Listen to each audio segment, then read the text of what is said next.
नमस्कार दोस्तों, स्वागत है आप सभी का अग्रिम एकेडमी ऑफिशियल के इस ऑनलाइन प्लेटफॉर्म पर। और दोस्तों, हम लोग बातचीत कर रहे हैं मध्यकालीन भारत नोट्स सीरीज पर। और मध्यकालीन भारत नोट्स सीरीज पर बातचीत करते हुए दोस्तों, हम लोग आ पहुंचे हैं दिल्ली सल्तनत तक। और इससे पहले दोस्तों 5 टॉपिक मध्यकालीन भारत नोट सीरीज के ऑलरेडी कवर किए जा चुके हैं। यदि आप लोगों ने उन वीडियोस को नहीं देखा है तो चैनल पर जाकर के उन वीडियोस को जरूर देखें, ताकि मध्यकालीन भारत नोट सीरीज का समग्रता से पूरा लाभ आप लोगों को मिल सके। तो चलिए दोस्तों, आरंभ करते हैं आज के इस कक्षा की। उससे पहले दोस्तों, यदि आप लोगों को ये वीडियो अच्छा लगे तो वीडियो को लाइक, शेयर और चैनल को सब्सक्राइब करना ना भूलें। आज हम लोग दोस्तों पढ़ेंगे दिल्ली सल्तनत एक विश्लेषण को। अध्याय नंबर हमारा दोस्तों 6 है। दिल्ली सल्तनत एक विश्लेषण के रूप में इसको देखेंगे। और सबसे पहले दोस्तों देख लेते हैं कि दिल्ली सल्तनत में कौन कौन से वंश हुए। दिल्ली सल्तनत में कौन कौन से वंश हुए। तो दोस्तों, दिल्ली सल्तनत में पहला जो वंश था वो गुलाम वंश था। दूसरा वंश दोस्तों खिलजी वंश। तीसरा वंश तुगलक वंश। चौथा वंश सैयद वंश। और पांचवा वंश दोस्तों लोदी वंश। तो इस तरह से दोस्तों गुलाम वंश, खिलजी वंश, तुगलक वंश, सैयद वंश, लोदी वंश। तो गुलाम वंश दोस्तों, फिर खिलजी वंश, फिर तुगलक वंश, सैयद वंश, लोदी वंश। एक ट्रिक यहाँ पे दोस्तों दी गई है। इस ट्रिक के द्वारा आप दिल्ली सल्तनत का क्रमिक वंश याद कर सकते हैं। और उस ट्रिक में दोस्तों है गुलाब खिले तो सांस ले। गुलाब खिले तो सांस लो। गुलाब खिले, ट्रिक क्या है दोस्तों? गुलाब खिले तो सांस लो। क्या है? गुलाब खिले तो सांस लो। गुलाब गु से हो गया दोस्तों गुलाम वंश, खी से हो गया खिलजी वंश, तो से हो गया तुगलक, और स से हो गया सैयद, लो से हो गया लोदी।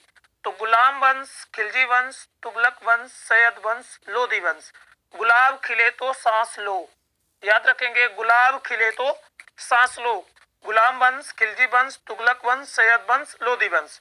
तो दोस्तों चलिए आज के इस नोट सीरीज का आरंभ करते हैं। सल्तनत काल के दौरान राज्य की प्रकृति सैन्यवादी और कुलीन थी। तो जो सल्तनत काल का टाइम पीरियड था, उस टाइम पर क्या था दोस्तों? उस टाइम पर जो राज्य की प्रकृति थी वो कैसी थी? सैन्यवादी और कुलीन थी। राज्य की प्रकृति कैसी थी? सैन्यवादी थी और कुलीन थी। और धर्मतंत्र का अस्तित्व था। और क्या था? धर्म जैसे सिस्टम का अस्तित्व था। अर्थात राज्य का प्रमुख ही धर्म का प्रधान होता था। अर्थात क्या था? जो राज्य का प्रमुख होता था, जो राज्य का मुखिया होता था, वही क्या होता था? धर्म का प्रधान होता था। दूसरे शब्दों में राज्य की प्रकृति इस्लामिक थी। तो दूसरे शब्दों में यदि कहें तो जो राज्य की प्रकृति थी वो कैसी थी? इस्लामिक थी। इसका मतलब यह नहीं था कि सुल्तानों ने किसी को भी इस्लामी कानूनों के खुले उल्लंघन की अनुमति दी थी। तो इसका ये मतलब नहीं था कि सुल्तान जो थे उन्होंने किसी को भी इस्लामी कानून के खुले उल्लंघन की अनुमति दे दी। कोई भी इस्लामी कानूनों का, है ना, खुले मन से क्या कर सकता था? उल्लंघन कर सकता था। ऐसी अनुमति सुल्तानों ने किसी को भी नहीं दी थी। इसके अलावा मुसलमानों को राज्य की नीति पर नियंत्रण करने की अनुमति नहीं थी। इसके अलावा जो मुसलमान थे उनको राज्य की नीति पर नियंत्रण करने की अनुमति नहीं थी, क्योंकि सुल्तान पूरी तरह से तानाशाह थे। सुल्तान जो थे वो पूरी तरह से तानाशाह हुआ करते थे। उन पर किसी तरह का प्रतिबंध नहीं था। उन पर किसी भी तरह का कोई भी प्रतिबंध नहीं था। उनका शब्द ही कानून था। और वो जो बोल दिया करते थे वही क्या होता था? कानून हुआ करता था। तो याद रखेंगे, जो मुसलमान थे, मुसलमानों को राज्य की नीति पर नियंत्रण करने की अनुमति नहीं थी, क्योंकि सुल्तान पूरी तरह से तानाशाह थे। जो सुल्तान थे वो क्या थे? पूरी तरह से तानाशाह थे। और उन पर किसी भी तरह का कोई प्रतिबंध नहीं था। और उनका शब्द ही क्या हुआ करता था? कानून हुआ करता था। उस समय सुल्तानों के अधिकार का वास्तविक स्रोत सैन्य शक्ति थी। और उस टाइम पर जो सुल्तान थे उनके अधिकार का जो वास्तविक स्रोत है वो क्या हुआ करती थी? स्रोत सैन्य शक्ति थी। और वह सेना का मुख्य सेनापति, मुख्य कानून प्रदाता और अपील के लिए अंतिम न्यायालय था। और जो सुल्तान था वह क्या था, सेना का मुख्य सेनापति भी होता था, मुख्य कानून प्रदाता भी होता था और अपील के लिए अंतिम जो है तो न्यायालय भी हुआ करता था। तो सेनापति कानून बनाने वाला और क्या है, अपील के लिए जो अंतिम न्यायालय था, सब कुछ वही हुआ करता था, सुल्तान हुआ करते थे। और उनके जो वास्तविक अधिकार का जो वास्तविक स्रोत था वो क्या था, सैन्य शक्ति थी, याद रखेंगे। तो सल्तनत काल के दौरान कृषि, व्यापार और वाणिज्य, तो सल्तनत काल के दौरान कृषि, व्यापार और वाणिज्य क्या थे, अर्थव्यवस्था के प्रमुख स्रोत थे। तो सल्तनत कालीन में क्या, सल्तनत काल के टाइम पीरियड पर क्या था, जो कृषि होती थी, व्यापार होता था, वाणिज्य होता था, व्यवसाय होता था, वो क्या था दोस्तों, अर्थव्यवस्था का प्रमुख स्रोत हुआ करता था। इसी कारण से सुल्तानों ने तकनीकी सहायता के लिए फारसी पहियों, तो इसी कारण से जो सुल्तान थे उन्होंने तकनीकी सहायता के लिए फारसी पहियों या सकिया को बढ़ावा दिया। तो फारसी जो पहिया थे या सकिया हुआ करते थे, उनको क्या किया, उन्होंने बढ़ावा दिया, जिससे कुओं से पानी निकालने का काम किया जाता था। तो जिससे क्या होता था, कुआं में पानी निकालने का काम किया जाता था। फिरोज शाह तुगलक ने बड़ी संख्या में नहरों का निर्माण कराया। तो जो फिरोज शाह तुगलक था उसने बहुत ज्यादा संख्या में क्या किया था, नहरों का निर्माण करवाया था। इस तरह से देखिए दोस्तों, ये जो था ये कुतुबुद्दीन ऐबक का है। यहाँ पे 3 मैप आपको दिख रहे हैं। तो एक मैप क्या है दोस्तों, ये वाला मैप कुतुबुद्दीन ऐबक 1206-1210 के टाइम पीरियड का है। यहाँ पर पूरा दिल्ली सल्तनत थी, ये वाले पूरे इलाके पर, ये आप लोगों को दिख रहा होगा रेड वाले, उसमें कुतुबुद्दीन ऐबक का जो विस्तार था, ये काला वाला एरिया है, यहाँ तक था। और इल्तुतमिश के टाइम पर ये पूरा, इल्तुतमिश के टाइम पर क्या था, ये पूरा जो है तो क्षेत्र दिल्ली सल्तनत का हिस्सा बना था। ये पूरा जो रेड कलर है, ये वाला पूरा क्षेत्र दिल्ली सल्तनत में आ गया था। और फिर जब बलबन शासक था, तो बलबन के टाइम पर पुनः ये राज्य सिकुड़ा था। और फिर दोस्तों अलाउद्दीन खिलजी के टाइम पर ये पूरा क्षेत्र इसमें था। यहाँ पे थोड़ा सा देखिए, जब बलबन का टाइम था तो उस टाइम पर फिर से थोड़ा सा क्षेत्र क्या हो गया था, सिकुड़ गया था। और इस तरह से ये वाला रेड वाला एरिया इसमें आया था। और उसके बाद दोस्तों जब अलाउद्दीन खिलजी 1294-1316 के टाइम पर क्या था, ये वाला पूरा रीजन क्या था, दिल्ली सल्तनत का हिस्सा था। और उसके बाद दोस्तों मोहम्मद बिन तुगलक 1325 के टाइम पीरियड पर दक्षिण तक क्या हुआ था, दिल्ली सल्तनत फैली थी। तो यहाँ दक्षिण में केवल पांड्य राज्य को छोड़ करके बाकी पूरी जो है तो एरिया में क्या था, दिल्ली सल्तनत का विस्तार हो गया था। तो इस तरह से दोस्तों ये हुआ, हमारा मैप सेक्शन हो गया। तो इसको हमने थोड़ा सा देख लिया। अब हम लोग देख लेते हैं दिल्ली सल्तनत के क्रमानुसार 5 वंश कौन कौन से थे। तो दिल्ली सल्तनत के क्रमानुसार 5 वंश, दिल्ली सल्तनत के क्रमानुसार 5 वंशों को देख लेते हैं। तो पहला वंश था दोस्तों गुलाम वंश, इसी को मामलुक वंश भी कहते थे, इल्बरी वंश कहते थे, या इसी को स्लेव डायनेस्टी भी कहते हैं, स्लेव डायनेस्टी। ठीक है दोस्तों, तो गुलाम वंश, मामलुक वंश, इल्बरी वंश, इसका टाइम पीरियड दोस्तों 1206 से 1290 था। 1206 से 1290 गुलाम वंश, मामलुक वंश या इल्बरी वंश का क्या था, टाइम पीरियड था। इसी को बलबनी वंश भी कहते हैं। तो ये नाम हो गया गुलाम वंश का, अलग अलग नाम हो गए, टाइम पीरियड हो गया। अब दोस्तों खिलजी वंश को देख लेते हैं। दूसरा वंश जो था वो खिलजी वंश था। हम लोगों ने टिक देखी ही कि गुलाब खिले तो सांस लो तो खी से हो जाएगा खिलजी वंश। खिलजी वंश में दोस्तों 1290 से 1320 उसका क्या था, टाइम पीरियड था। और तुगलक वंश 1320 से 1414 ईस्वी, इसका टाइम पीरियड था। सैयद वंश 1414 से 1451 ईस्वी, सैयद वंश 1414 से 1451 ईस्वी तक इसका टाइम था। और लोधी वंश 1451 से 1526, 1451 से क्या था 1526, 1451 से 1526 ईस्वी क्या था, लोधी वंश का टाइम पीरियड था। तो इस तरह से दोस्तों ये याद रखेंगे आप लोग टाइम पीरियड को। कभी कभी क्या करता है एग्जाम्स में, एक तरफ वंश दे देता है, दूसरी तरफ उसका टाइम पीरियड दे देता है और उसको मिलाने के लिए कहता है, और फिर कूट के द्वारा आपको उत्तर चुनना होता है। तो जब आपको क्या होगा, सीक्वेंस याद रहेगा और साथ साथ क्या टाइम पीरियड भी याद रहेगा, तो आप वहां पर आसानी से मिला सकेंगे। तो चलिए दोस्तों आप देख लेते हैं एक एक पॉइंट को। तो इनमें से 4 वंश मूलतः तुर्क थे। इनमें से जो 4 वंश थे वो क्या थे? मूलतः तुर्क थे, जबकि अंतिम वंश लोदी वंश अफगान था। तो जो 4 वंश थे वो क्या थे? तुर्क के थे। तुर्की देश तुर्क थे, मतलब मुस्लिम से संबंधित थे। जबकि जो अंतिम वंश था वो लोदी वंश था, जो अफगान था। लोदी वंश क्या था? अफगान था। मोहम्मद गौरी का गुलाम कुतुबुद्दीन ऐबक गुलाम वंश का प्रथम सुल्तान था। तो जो मोहम्मद गौरी का गुलाम था, जिसको उसने क्या किया था, भारत के क्षेत्र को दे दिया था, प्रभार उसको सौंप के वापस चला गया था, वही क्या था? गुलाम वंश का प्रथम सुल्तान था। इस सल्तनत ने न केवल बहुत से दक्षिण एशिया के मंदिरों का विनाश किया, साथ ही अपवित्र भी किया। तो जो दिल्ली सल्तनत थी, इसने न केवल बहुत से दक्षिण एशिया के मंदिरों को नष्ट करने का काम किया, साथ ही साथ उनको अपवित्र भी किया। उनको क्या किया? अपवित्र भी किया। पर इसने भारतीय इस्लामिक वास्तुकला के उदय में महत्वपूर्ण भूमिका निभाई।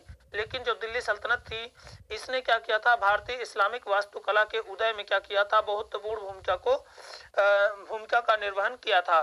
दिल्ली सल्तनत अपने आप में महत्वपूर्ण काल है। तो दिल्ली सल्तनत जो है वो क्या है? अपने आप में महत्वपूर्ण काल है, जिसमें महिला ने भी शासन की बागडोर संभाली थी। तो जिसमें जो महिला थी और उसने भी क्या की थी? शासन में बागडोर को संभाला था।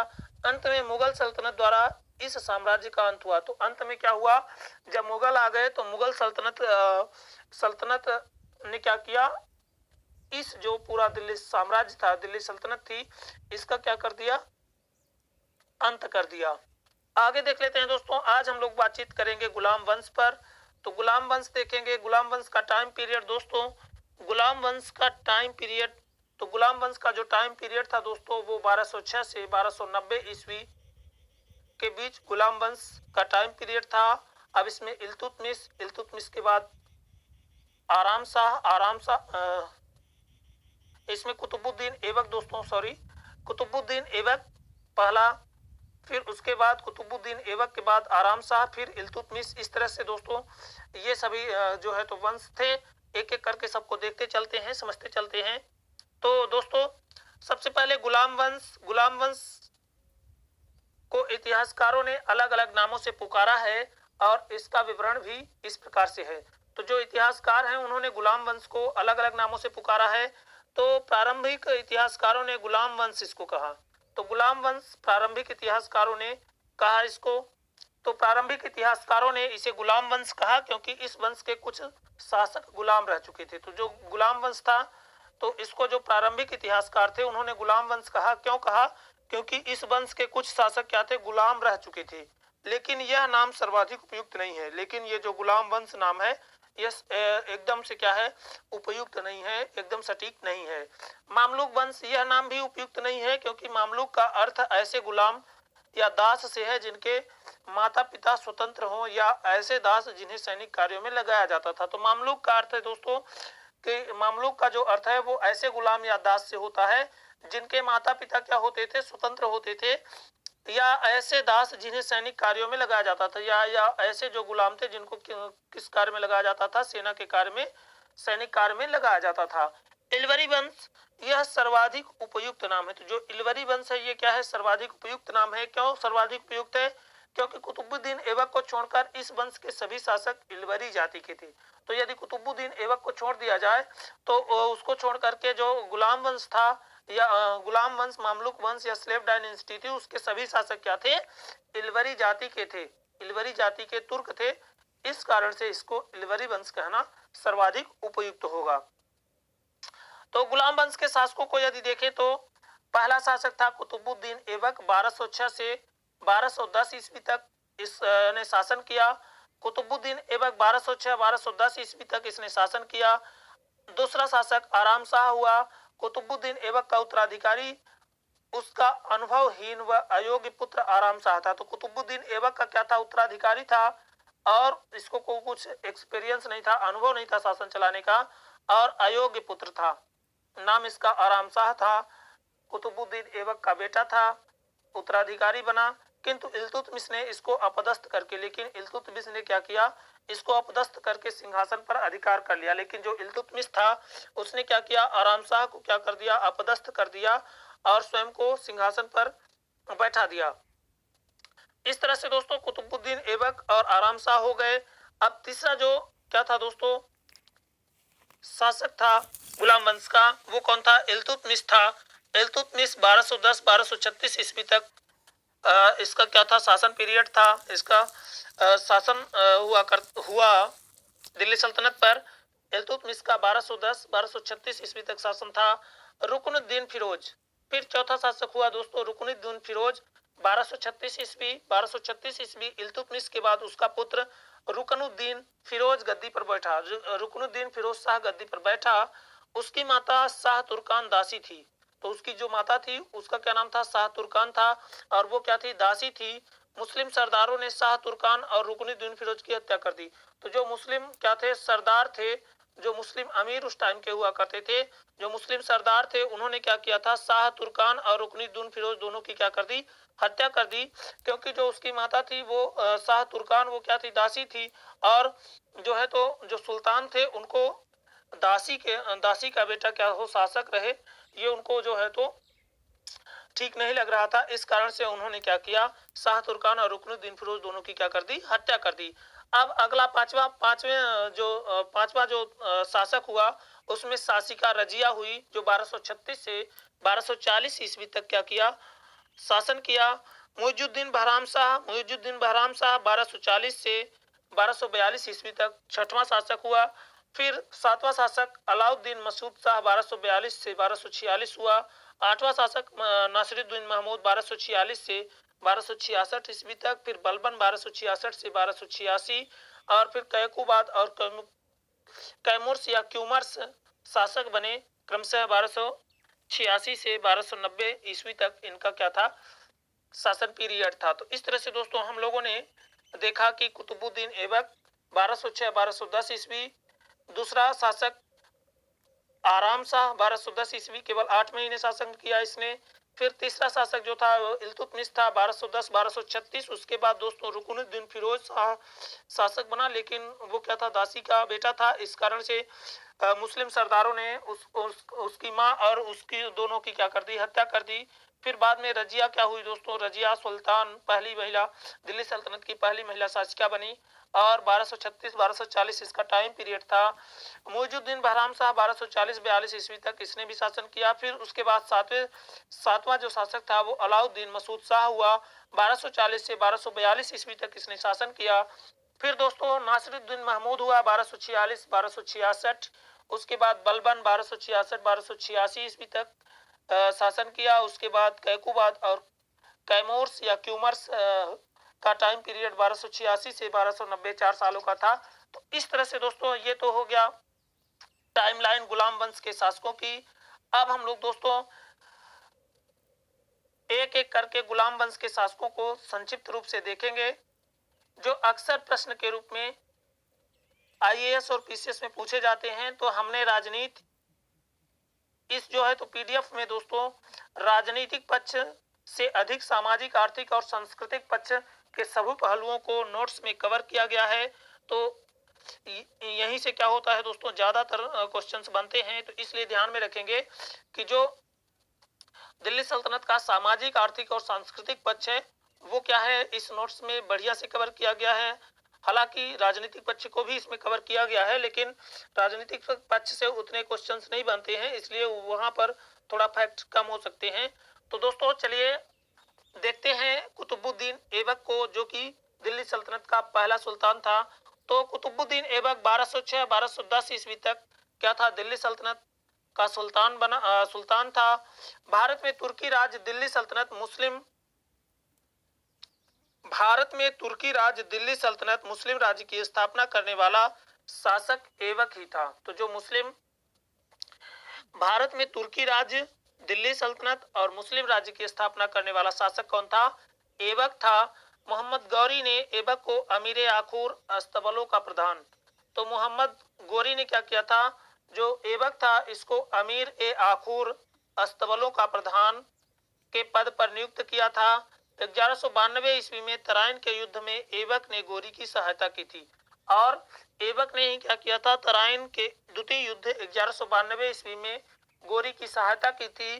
तराइन के द्वितीय युद्ध के बाद गौरी ने ऐबक को अपने मुख्य भारतीय प्रदेशों का सूबेदार नियुक्त किया। तो जो तोराइन का दूसरा युद्ध था उसके बाद गोरी ने क्या किया, ऐबक को अपने मुख्य भारतीय प्रदेशों का सूबेदार नियुक्त कर दिया। और मोहम्मद गौरी की मृत्यु के बाद लाहौर की जनता ने गौरी के प्रतिनिधि के रूप में ऐबक को लाहौर पर शासन करने के लिए आमंत्रित किया। तो जब मोहम्मद गौरी की क्या हो गई, मृत्यु हो गई, तो जो लाहौर की जनता थी उसने क्या किया, गौरी के प्रतिनिधि के रूप में ऐबक को लाहौर पर शासन करने गौरी के प्रतिनिधि के रूप में ऐबक को लाहौर पर शासन करने के लिए आमंत्रित किया, जिसको ऐबक ने क्या कर लिया, स्वीकार कर लिया। जून 1206 में राज्याभिषेक करवाया और जून 1206 में ऐबक का राज्याभिषेक करवाया गया तथा सुल्तान की बजाय उसने मलिक सिपह सालार की उपाधि धारण की।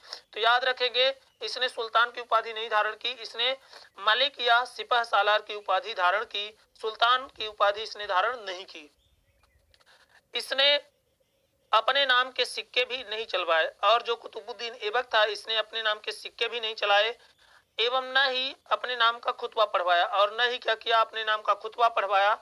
खुतबा क्या होता है, खुतबा एक रचना होती थी जो मौलवियों से सुल्तान शुक्रवार की रात को नजदीक के मस्जिद में अपनी प्रशंसा में पढ़वाते थे। तो खुतबा क्या होती थी, एक प्रकार की क्या होती थी, रचना होती थी जो मौलवियों से सुल्तान क्या करता था, जो मौलवी होते थे उनसे सुल्तान क्या करता था, शुक्रवार की रात को नजदीक की मस्जिद में अपनी प्रशंसा में पढ़वाते थे।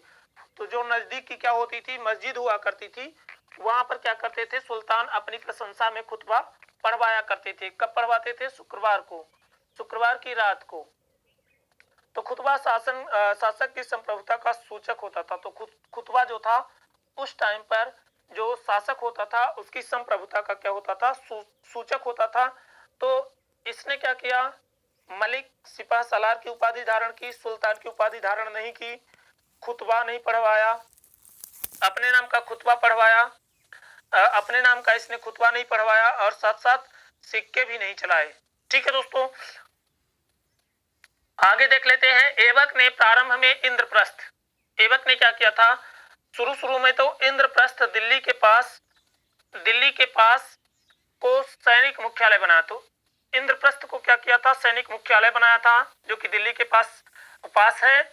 तथा कुछ समय बाद यलदौज तथा कुबाचा मोहम्मद गौरी के दास के संघर्ष को देखते हुए लाहौर को अपनी राजधानी बनाया। और कुछ समय बाद क्या हुआ, यलदौज और कुबाचा के संघर्ष को देखते हुए लाहौर को अपनी राजधानी बना लिया। ऐबक ने यलदौज पर आक्रमण कर गजनी पर अधिकार कर लिया। और जो ऐबक था इसने क्या किया, ऐबक ने यलदौज पर आक्रमण कर गजनी पर अधिकार कर लिया। लेकिन गजनी की जनता यलदौज के प्रति वफादार थी। लेकिन जो गजनी की जनता थी वो क्या थी, यलदौज के प्रति वफादार थी। तथा 40 दिनों के बाद ऐबक ने गजनी छोड़ दिया। और 40 दिनों बाद क्या हुआ, ऐबक ने क्या कर दिया, गजनी को छोड़ दिया। तो ऐबक ने यलदौज पर आक्रमण कर गजनी पर अधिकार कर लिया था। लेकिन जो गजनी की जनता थी वो यलदौज को ही शासक मानने के प्रति वफादार थी। इस कारण से 40 दिनों के बाद ऐबक ने क्या किया था, गजनी को छोड़ दिया था। तो ऐबक की मृत्यु कैसे हुई दोस्तों, तो 1210 ईस्वी में लाहौर तो 1210 ईस्वी में लाहौर में चौगान खेलते समय, तो 1210 ईस्वी में लाहौर में चौगान पोलो खेलते समय घोड़े से गिर जाने के कारण ऐबक की मौत हो गई। तो घोड़े से गिर गया, इस कारण से ऐबक की क्या हो गई, मौत हो गई। इसका मकबरा लाहौर में ही बनवाया गया। तो इसका जो मकबरा था वो कहाँ बनाया गया, लाहौर में बनाया गया। अब आगे देख लेते हैं दोस्तों, सांस्कृतिक उपलब्धि ऐबक की क्या क्या थी। तो ऐबक के दरबार में ताजुल मासिर के लेखक हसन निजामी रहता था। तो ऐबक के दरबार में जो ताजुल मासिर था उसका लेखक हसन निजामी रहता था। ऐबक के दरबार में ताजुल मासिर के लेखक हसन निजामी रहता था। हसन निजामी के अनुसार दिरहम एवं दीनार नामक सिक्के ऐबक ने चलाया। तो हसन निजामी के अनुसार दिरहम एवं दीनार नामक सिक्के ऐबक ने चलाया था, जबकि ऐबक का अभी तक कोई सिक्का प्राप्त नहीं हुआ। कोई भी सिक्का प्राप्त नहीं हुआ है। तो ऐबक के दरबार में ताजुल मासिर का लेखक हसन निजामी रहता था। हसन निजामी के अनुसार यदि माने तो दिरहम एवं दिनार नामक सिक्का ऐबक ने चलाया था, जबकि ऐबक का अभी तक कोई भी सिक्का प्राप्त नहीं हो सका है। फखमुद्दबीर ऐबक का पहला वजीर था। तो फखमुद्दबीर क्या था, ऐबक का पहला वजीर था। फोमुद्दबीर के सबसे पहले मुस्लिम राजनीतिक विचारक थे। तो जो फहमुद्दीन था वो क्या था, भारत का पहला मुस्लिम राजनीतिक विचारक था। वह आदाब उल हर्ब व सुजात का लेखक था। तो आबाद उल हर्ब एवं सुजात का लेखक कौन था, तो फहमुद्दीन था। फहमुद्दीन ने 1206 ईस्वी में सजरा ए अंसब लिखा, और इसी ने क्या किया था, 1206 ईस्वी में सजरा ए अंसब लिखा।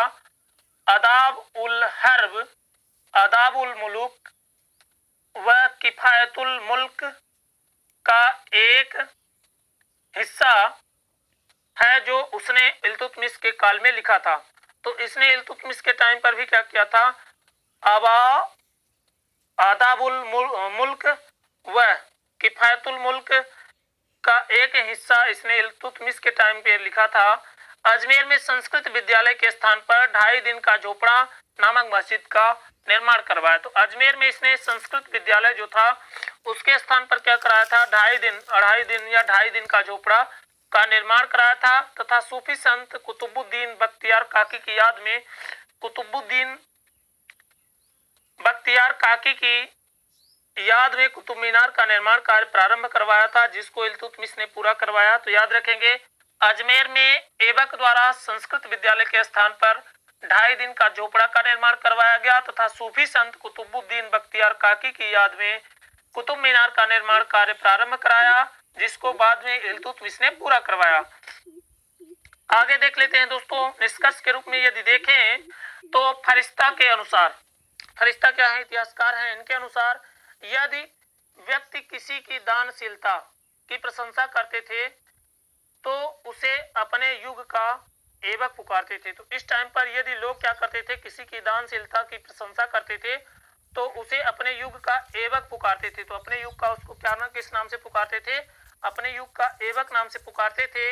ऐबक न्यायपूर्ण राजा के रूप में प्रसिद्ध था, और जो ऐबक था वो क्या था, न्यायपूर्ण राजा के रूप में प्रसिद्ध था।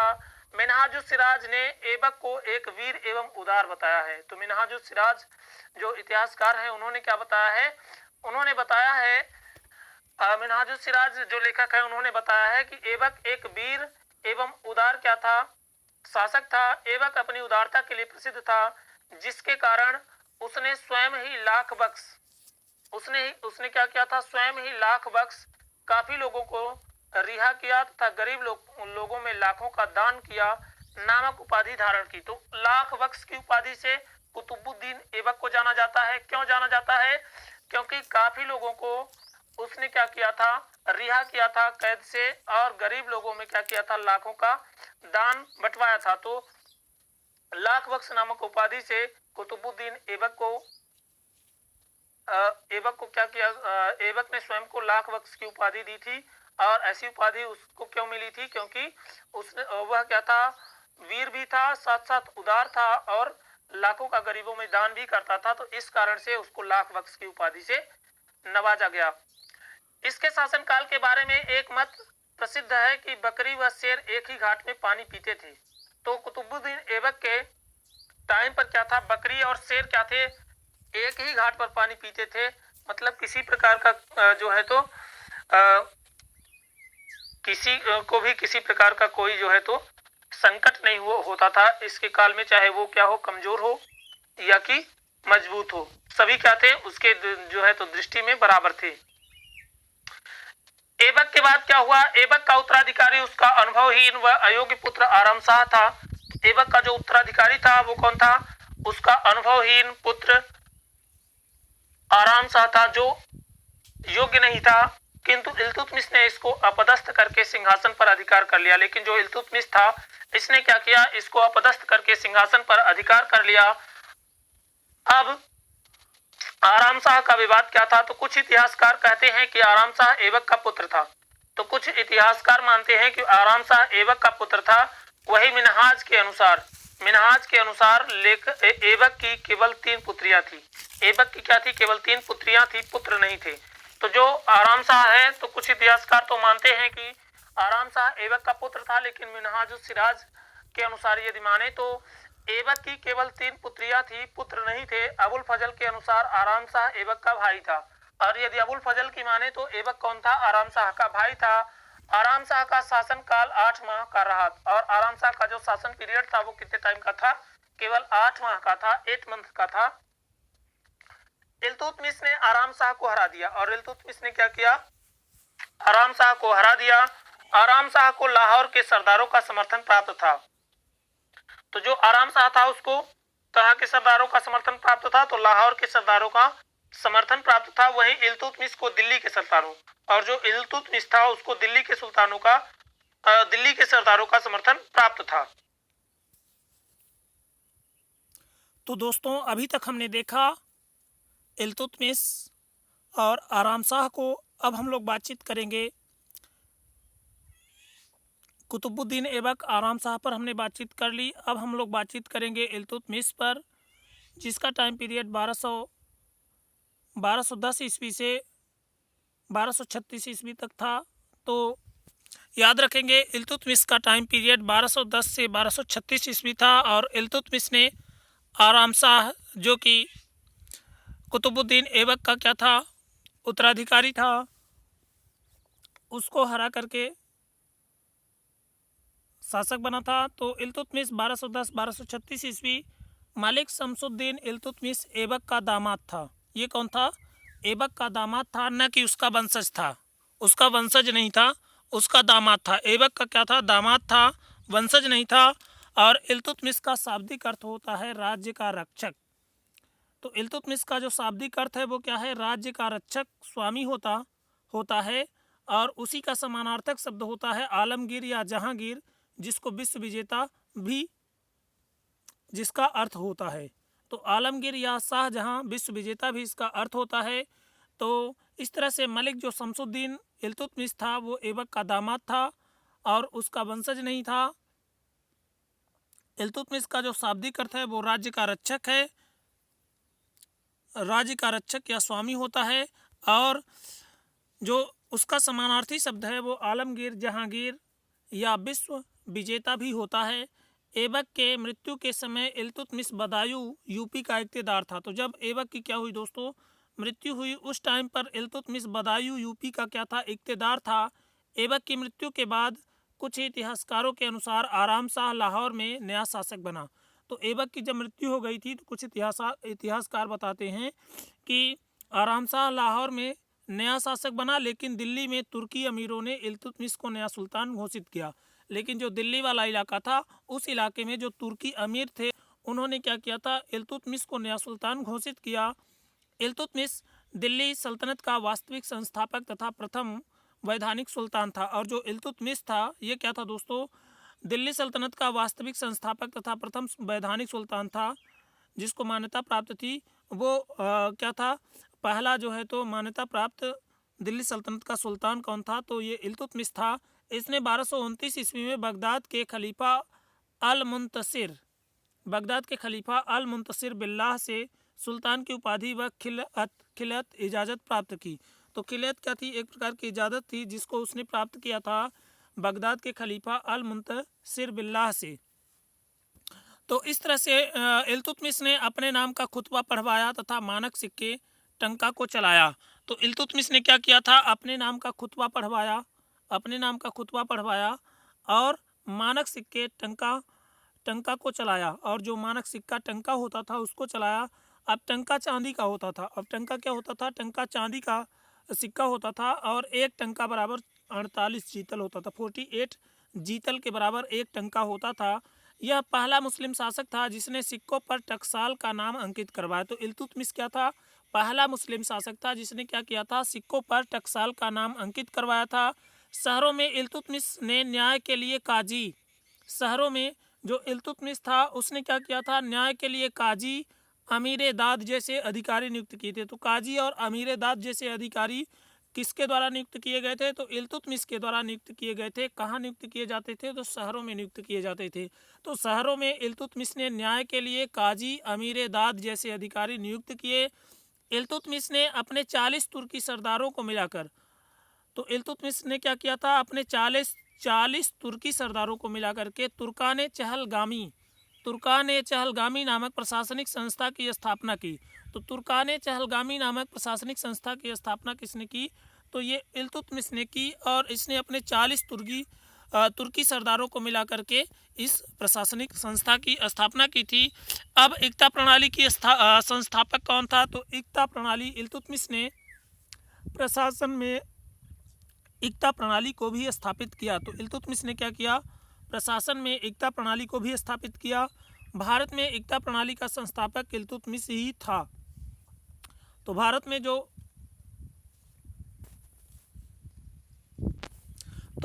जो इक्ता प्रणाली थी उसकी स्थापना इल्तुतमिश के द्वारा ही कराई गई। तो भारत में इक्ता प्रणाली का संस्थापक इल्तुतमिश ही था।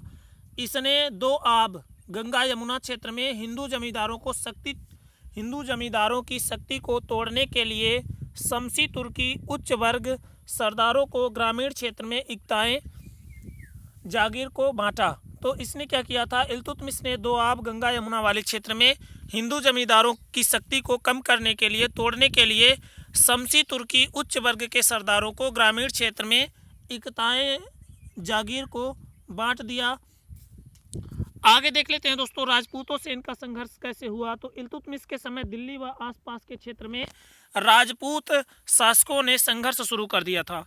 तो दिल्ली के इल्तुतमिश के टाइम पर जो दिल्ली व उसके आसपास का क्षेत्र था वहाँ पर क्या हुआ? वहाँ पर इल्तुतमिश ने क्या किया था? जो राजपूत थे उन्होंने क्या कर दिया था? इल्तुतमिश के टाइम पर दिल्ली और आसपास वाले क्षेत्रों पर राजपूतों ने संघर्ष प्रारंभ कर दिया था और उसने अनेक अभियानों के द्वारा क्या किया? राजपूतों की शक्ति को तोड़ा और उसने अनेक अभियान किए और राजपूतों की जो शक्ति थी उसको क्या कर दिया? तोड़ दिया, खत्म कर दिया। इल्तुतमिश द्वारा किए गए अभियानों में 1226 में रणथंभौर का आक्रमण, 1226 का रणथंभौर का आक्रमण इल्तुतमिश के अभियानों में यदि हम देखें तो पहला क्या था? 1236 में जो प्रमुख थे उनमें 1236 में रणथंभौर पर आक्रमण था, 1227 में इसने नागौर पर आक्रमण किया और 1232 में मालवा पर आक्रमण किया। तो इल्तुतमिश ने कब मालवा पर आक्रमण कब किया था? तो याद रखेंगे 1232 ईस्वी में इल्तुतमिश ने मालवा पर आक्रमण किया। इस अभियान के दौरान इल्तुतमिश उज्जैन से विक्रमादित्य की मूर्ति उठाकर लाया था। तो इसी अभियान के दौरान 1232 के अभियान के दौरान इसने क्या किया था?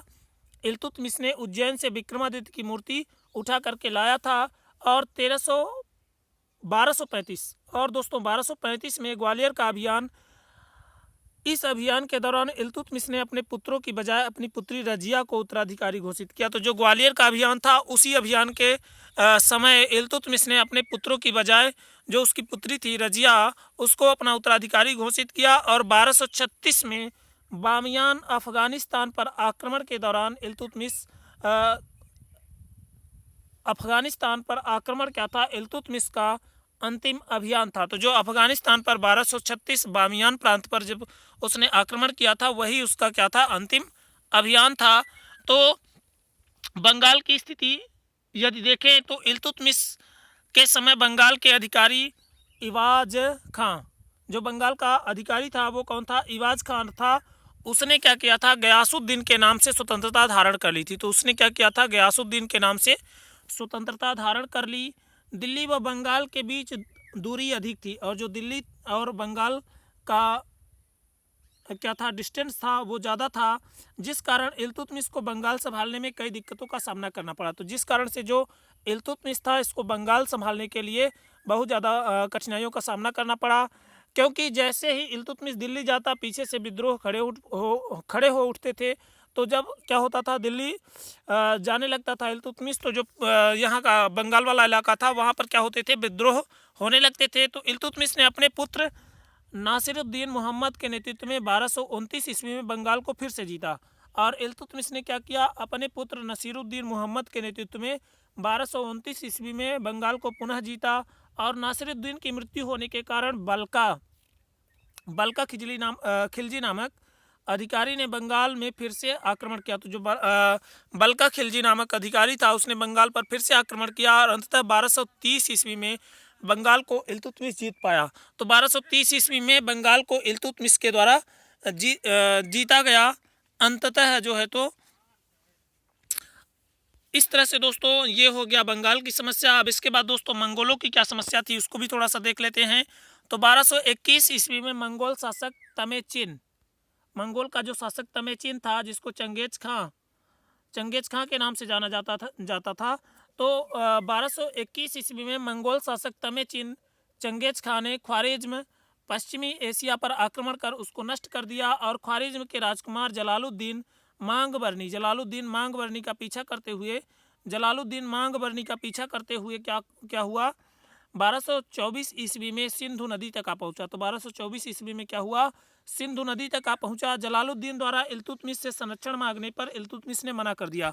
अब जब जलालुद्दीन मांगबरनी क्या हुआ सिंधु नदी तक आ गया तो उसने क्या किया, इल्तुतमिश से क्या किया, मदद मांगी, संरक्षण मांगा, लेकिन इल्तुतमिश ने मना कर दिया। इल्तुतमिश ने क्या किया, मना कर दिया और इसी के साथ चंगेज खां भी जलालुद्दीन का पीछा करता हुआ भारत से चला गया। तो इसी के साथ जो चंगेज खां था उसने भी क्या किया, जलालुद्दीन का पीछा करते हुए भारत से चला गया और मंगोल आक्रमणों का जो खतरा था वो क्या हुआ, टल गया।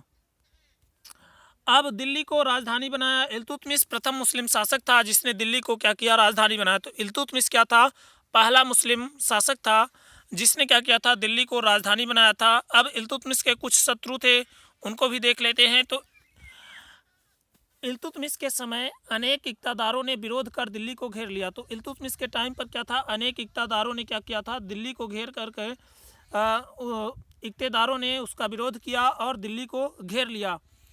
कबीरुद्दीन एयाज ने मुल्तान पर अधिकार कर लिया। तो जो कबीरुद्दीन एयाज था उसने क्या कर लिया, मुल्तान पर अधिकार कर लिया।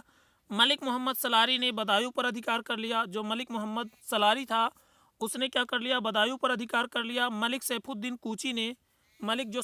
कोची था उसने क्या किया, हाँसी पर अधिकार कर लिया। मलिक सैफुद्दीन कोची ने हाँसी पर अधिकार कर लिया। तो याद रखेंगे, कबीरुद्दीन एयाज मुल्तान पर, मलिक मोहम्मद सलारी बदायूं पर और मलिक सैफुद्दीन कोची ने हाँसी कर्नाटक वाले क्षेत्र पर क्या कर लिया, अधिकार कर लिया।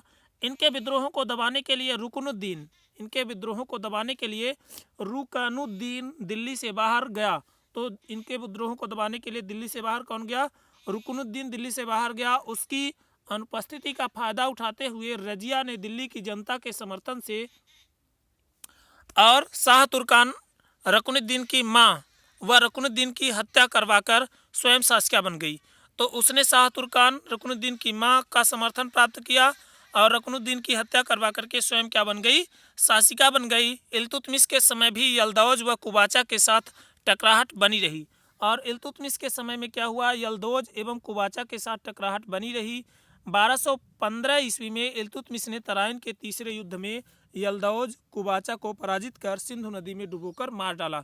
तो इल्तुतमिश के टाइम में भी क्या हुआ, यल्दौज और कुबाचा के साथ टकराहटें बनी रही और 1215 ईस्वी में इल्तुतमिश ने क्या किया था, तराइन के तीसरे युद्ध में यल्दौज और नासिरुद्दीन कुबाचा को पराजित कर सिंधु नदी में डुबोकर मार डाला। तो इस तरह से क्या हो गया, इल्तुतमिश का टाइम पीरियड हो गया। अब इसके निर्माण कार्य स्थापत्य कला को देख लेते हैं। तो स्थापत्य कला के अंतर्गत इल्तुतमिश ने कुतुबुद्दीन ऐबक के निर्माण कार्य कुतुब मीनार को पूरा करवाया। तो स्थापत्य कला के रूप में यदि देखें तो इल्तुतमिश ने क्या किया था, कुतुबुद्दीन ऐबक का जो निर्माण कार्य था जैसे कुतुब मीनार, उसके निर्माण कार्य को पूरा कराया। भारत में संभवतः पहला मकबरा निर्मित करवाने का श्रेय इल्तुतमिश को ही दिया जाता है। तो भारत में जो पहला मकबरा था उसको बनवाने का जो श्रेय है वो इल्तुतमिश को दिया जाता है। इल्तुतमिश ने बदायूं की जामा मस्जिद एवं नागौर में अतारकिन के दरवाज़ा का निर्माण करवाया। तो इल्तुतमिश ने क्या किया था, बदायूं की जामा मस्जिद एवं नागौर में अतारकिन के दरवाज़ा का निर्माण करवाया। उसने दिल्ली में एक विद्यालय की भी स्थापना करी। तो इल्तुतमिश ने क्या किया था, दिल्ली में एक विद्यालय, एक स्कूल की भी स्थापना की थी। बयाना पर आक्रमण करने के लिए जाते समय मार्ग में इल्तुतमिश बीमार हो गया। तो जब बयाना पर वो आक्रमण करने जा रहा था उस समय वह रास्ते में ही बीमार पड़ गया। इसके बाद इल्तुतमिश की बीमारी बढ़ती ही गई और इसके बाद क्या हुआ, जो उसकी बीमारी थी वो बढ़ती ही गई और अंततः अप्रैल 1236 में उसकी मृत्यु हो गई।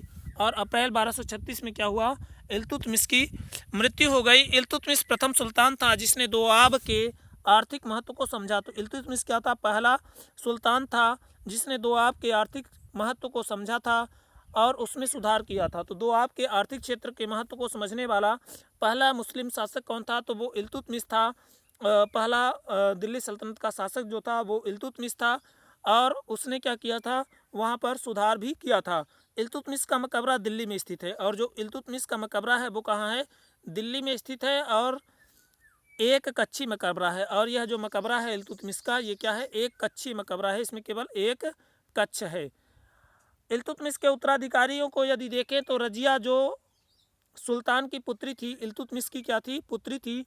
रजिया क्या थी? इल्तुतमिश की पुत्री थी, को इल्तुतमिश ने अपने जिंदा रहते हुए ही उत्तराधिकारी घोषित कर दिया था। तो रजिया जो सुल्तान की पुत्री थी, इल्तुतमिश की पुत्री थी, तो इल्तुतमिश ने क्या किया था? अपने जिंदा रहते हुए ही उत्तराधिकारी के रूप में उसकी घोषणा कर दी थी।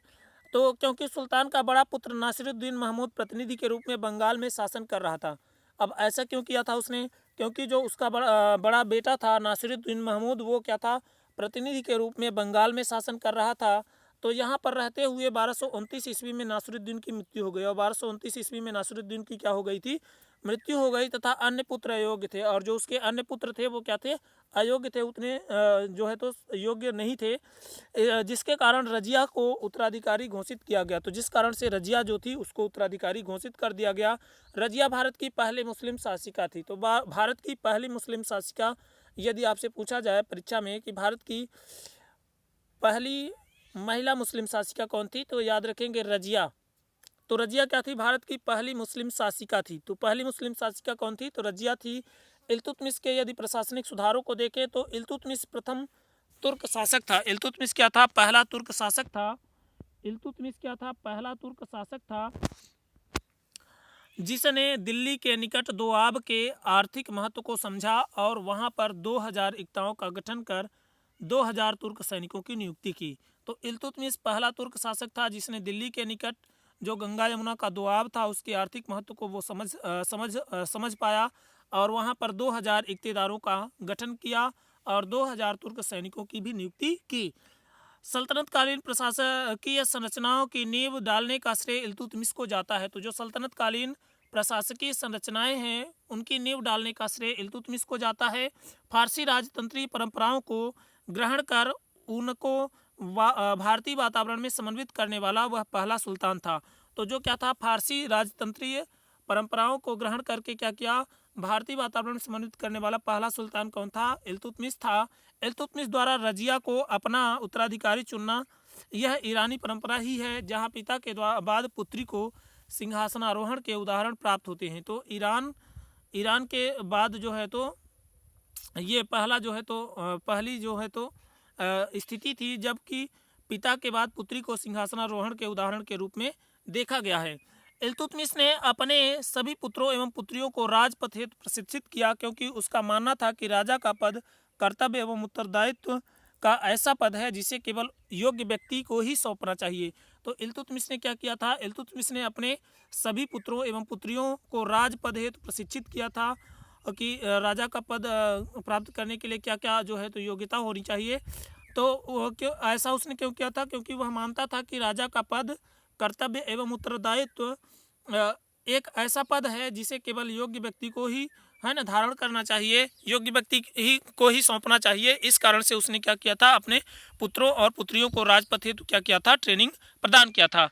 इल्तुतमिश दिल्ली सल्तनत का पहला सुल्तान था। इल्तुतमिश क्या था? दिल्ली सल्तनत का पहला सुल्तान था जिसने सुल्तान की केंद्रीय सेना हस में कल्ब का निर्माण किया। तो दिल्ली सल्तनत का पहला सुल्तान जिसने सुल्तान की केंद्रीय सेना हस में एक कल्ब का निर्माण किया था। तो हस में एक कल्ब का निर्माण करने वाला इल्तुतमिश दिल्ली सल्तनत का पहला सुल्तान था। उसके शासनकाल में अहमद अयाज रावते अर्ज था जिसने शमसी दासों के अंतर्गत 30 वर्षों तक इस पद पर कार्य किया। तो शमसी दासों के अंतर्गत इसने क्या किया था? 30 सालों तक इस पद पर कार्य किया था। मुद्रा प्रणाली में उसका योगदान दिल्ली के समस्त सुल्तानों में सबसे ज़्यादा है, तो सर्वाधिक है। मुद्रा जो प्रणाली है उसमें इल्तुतमिश का योगदान दिल्ली के समस्त सुल्तानों में सबसे ज़्यादा है। वह पहला सुल्तान था जिसने सिक्के पश्चिमी देशों के सिक्कों के समान थे। तो वह पहला इल्तुतमिश क्या था? पहला सुल्तान था जिसके सिक्के क्या थे? पश्चिमी देशों के सिक्कों के समान थे। यही वह पहला सुल्तान है जिसने शुद्ध अरबी के सिक्के चलाए। तो शुद्ध अरबी के सिक्के चलाने वाला इल्तुतमिश क्या है, पहला सुल्तान है जिसमें चांदी का टंका 175 ग्रेन एवं तांबे का जीतल प्रमुख था। तो तांबे का जीतल और चांदी का टंका नामक सिक्का किसके द्वारा चलाया गया था, तो ये इल्तुतमिश के द्वारा चलाया गया था। भारतवर्ष में उसने एक नई परंपरा भी शुरू की। भारतवर्ष में क्या किया था, इसने एक नई परंपरा भी शुरू किया कि टंका पर उस शहर का नाम भी खुदवाता था। वो टंका पर क्या करता था, उस शहर का नाम भी खुदवाता था जिस शहर में वे ढाले जाते थे। तो जिस शहर में टंका को ढाला जाता था उस शहर का वो क्या करता था, नाम भी खुदवा देता था। महत्वपूर्ण है कि सुल्तान महमूद गजनवी के सिक्कों पर टकसाल का नाम महमूदपुर लिखा है। तो ये भी यहाँ पे जान लेना जरूरी है कि जो सुल्तान महमूद गजनवी था उसके सिक्कों पर टकसाल का नाम महमूदपुर लिखा है, लेकिन उसने भारतवर्ष के बाहर इन सिक्कों को ढलवाया था। लेकिन जो महमूद गजनवी था उसने क्या किया था, भारतवर्ष के बाहर इन सिक्कों को ढलवाया था। इल्तुतमिश की न्यायप्रियता के विषय में इब्न बतूता बताता है कि उसने क्या किया था, अपने महल के सम्मुख संगमरमर के 2 शेर बनवाया जिसकी गर्दनों में घंटियां बंधी थी। जिसकी गर्दनों में क्या थी, घंटियां बंधी थी। कोई भी व्यक्ति घंटी बजाकर सुल्तान से न्याय मांग सकता था। तो कोई भी व्यक्ति यदि उसको न्याय की ज़रूरत होती थी तो वो जो घंटी शेर के गर्दन में बंधी थी 2 घंटियां, तो उनको बजाकर सुल्तान से न्याय मांग कर सकता था। आगे चलकर मुगल शासक जहांगीर ने भी आगरा किले के शाहबुर्ज में जंजीरी न्याय व्यवस्था शुरू की थी। तो आगे चल करके जो मुगल शासक जहांगीर था उसने भी क्या किया था, आगरा के किले के शाहबुर्ज में जंजीरी न्याय व्यवस्था की शुरुआत की थी। इल्तुतमिश ने न्याय करने के लिए सभी शहरों में काजी और अमीरदाह की नियुक्ति की थी। और इल्तुतमिश क्या था, उसने न्याय करने के लिए जो उसके सभी शहर थे वहाँ पर उसने काजी और अमीरदाह की नियुक्ति की थी। शैक्षिक आवश्यकताओं की पूर्ति हेतु इल्तुतमिश ने दिल्ली एवं बदायूं में म्यूजिया या मदरसा मुइज्जी कॉलेज खोला। तो शैक्षिक जो ज़रूरतें थी, शिक्षा की जो आवश्यकताएं थी उनको पूरा करने के लिए इल्तुतमिश ने क्या किया था, दिल्ली और बदायूं में म्यूजिया या मदरसा मुइज्जी कॉलेज खोला था। इनमें दिल्ली का म्यूजिया कॉलेज सर्वप्रथम निर्मित हुआ। तो जो दिल्ली का क्या था, म्यूजिया कॉलेज था, वो इनमें सबसे पहले निर्मित हुआ। इल्तुतमिश ने अपने पुत्र नासिरुद्दीन महमूद का मकबरा दिल्ली के मकबनपुर में बनवाया था। तो दिल्ली के मकबनपुर में क्या किया था, इल्तुतमिश ने नासिरुद्दीन महमूद का मकबरा बनवाया जिसे सुल्तान गढ़ी कहा जाता है। और इस मकबरे को किस नाम से जाना जाता है, तो सुल्तान गढ़ी के नाम से जाना जाता है। सुल्तान गढ़ी भारत में तुर्कों द्वारा निर्मित पहला मकबरा था। और जो ये सुल्तान गढ़ी है ये भारत में तुर्कों द्वारा निर्मित पहला मकबरा था। अपने मकबरे का निर्माण उसने दिल्ली में स्वयं करवाया। तो अपने मकबरे का निर्माण उसने कहाँ करवाया था, तो दिल्ली में करवाया था और स्वयं करवाया था। इल्तुतमिश को मकबरों का पितामह भी कहा जाता है। तो इल्तुतमिश को मकबरों का पितामह भी कहते हैं। इल्तुतमिश ने भारतीय सामंतशाही के विनाश के लिए अख्ता व्यवस्था शुरू की। तो इल्तुतमिश ने क्या किया था, अख्ता व्यवस्था की भी शुरुआत की जो साम्राज्य के सुदूर स्थित प्रदेशों को जोड़ने में सहायक रही। तो अख्ता व्यवस्था क्या थी, ये साम्राज्य के जो सुदूर स्थित क्या थे, प्रदेश थे, उनको जोड़ने में सहायक रही। महत्वपूर्ण है कि भारत में सर्वप्रथम इक्ता देने की प्रथा का आरंभ मुइजुद्दीन मोहम्मद गोरी ने किया था। तो जो इक्ता देने की प्रथा थी उसका सबसे पहले आरंभ किसने किया था, तो मुइजुद्दीन मोहम्मद गोरी ने किया था, जिसने ऐबक को कोहराम का इक्तादार बनाया था। और इसी ने क्या किया था, ऐबक को कोहराम का इक्तादार बनाया था। इल्तुतमिश की विशेषता यह है कि इसने इसे अपने प्रशासन का आधार बनाया। तो इल्तुतमिश की यह विशेषता है कि इसने क्या किया था, अपने प्रशासन के बेस के रूप में इसका उपयोग किया। और उसके समय में इक्ता प्रदान करने का सामान्य प्रचलन हो गया। और जो कुतुबुद्दीन ऐबक था इसी के समय से इक्ता प्रदान करने का सामान्य प्रचलन हो गया। और अन्य उपलब्धियां यदि देखें तो इल्तुतमिश के महल दौलत खाना में 2 महल थे। तो इल्तुतमिश का जो महल था उसका क्या नाम था, दौलत खाना नाम था। और उसमें क्या थे, 2 महल थे, एक कैसरे सफ़ेद महल और दूसरा कैसरे फिरोजा हरा महल। तो सफ़ेद महल और हरा महल नामक क्या थे, 2 महल इसके उसमें थे। ठीक है दोस्तों, तो इल्तुतमिश के महल दौलत खाना में 2 महल थे, कैसरे सफ़ेद महल और कैसरे फिरोजा हरा महल था। इल्तुतमिश ने मिनहाज एवं मालिक ताजुद्दीन को संरक्षण दिया था। तो इल्तुतमिश ने लेखक मिनहाज और मालिक ताजुद्दीन को संरक्षण प्रदान किया। इल्तुतमिश का राज दरबार विभिन्न योग्य व्यक्तियों के कारण महमूद गजनवी की भांति गौरवपूर्ण बन गया। तो जो इल्तुतमिश था, इसका दरबार अलग अलग योग्य व्यक्तियों के कारण महमूद गजनवी की भांति गौरवपूर्ण बन गया था। संभवतः इसी समय अमीर खुसरो का पिता सैफुद्दीन मध्य एशिया से भागकर दिल्ली आ गया। तो इसी टाइम पर जो अमीर खुसरो का पिता सैफुद्दीन था, वो मध्य एशिया से भाग करके दिल्ली आया था। इल्तुतमिश ने नासिरी नामक कवि को भी संरक्षण दिया था और इल्तुतमिश ने नासिरी नामक कवि को संरक्षण दिया था। इल्तुतमिश के शासनकाल में राजनीतिक सिद्धांत का राजकीय संगठन की कला पर तैयार किया गया। मुसलमान गौरव ग्रंथ फकेमुद्दवीर की आदाबुल हर्ब व सुजाता आदाबुल मुल्क है।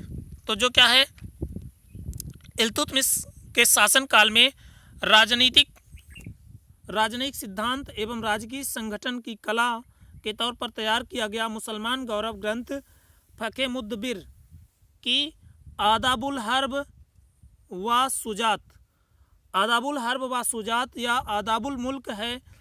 नासिरुद्दीन मोहम्मद ने 1231 ईस्वी में इल्तुतमिश के दरबार में जमावी उल हिकायत की रचना की। तो नूरुद्दीन मोहम्मद ने क्या किया था, 1231 ईस्वी में इल्तुतमिश के दरबार में जमावी उल हिकायत की रचना की। सर्वप्रथम इसी पुस्तक में चुंबकीय कंपा का उल्लेख मिलता है। तो सर्वप्रथम इसी की पुस्तक में क्या होता है, चुंबकीय जो कंपन है या कंपा है उसका उल्लेख मिलता है। इल्तुतमिश के समय तक दिल्ली इस्लाम के मुख्य केंद्र कुब्बत उल इस्लाम के रूप में प्रसिद्ध हुई। तो दिल्ली क्या थी, इल्तुतमिश के टाइम पर ही इस्लाम के प्रमुख केंद्र कुब्बत उल इस्लाम के रूप में प्रसिद्ध हुई। इल्तुतमिश के ही काल में 1221 ईस्वी में बख्तियार काकी दिल्ली आए थे। तो इल्तुतमिश के टाइम पीरियड में ही बख्तियार काकी दिल्ली आए थे और काकी ने उसे शमसी तालाब के निर्माण में सहायता भी दी थी। तो जो क्या थे, बख्तियार काकी थे, उन्हीं ने क्या किया था, इल्तुतमिश की शमसी तालाब के निर्माण करने में सहायता दी थी। इल्तुतमिश ने इसे शेख उल इस्लाम के पद का सृजन किया और इल्तुतमिश ने ही क्या किया था, शेख उल इस्लाम के पद का सृजन किया, जिस पर पहली नियुक्ति सुगरा की हुई। तो जिस पर क्या हुई, पहली नियुक्ति सुगरा नामक व्यक्ति की हुई।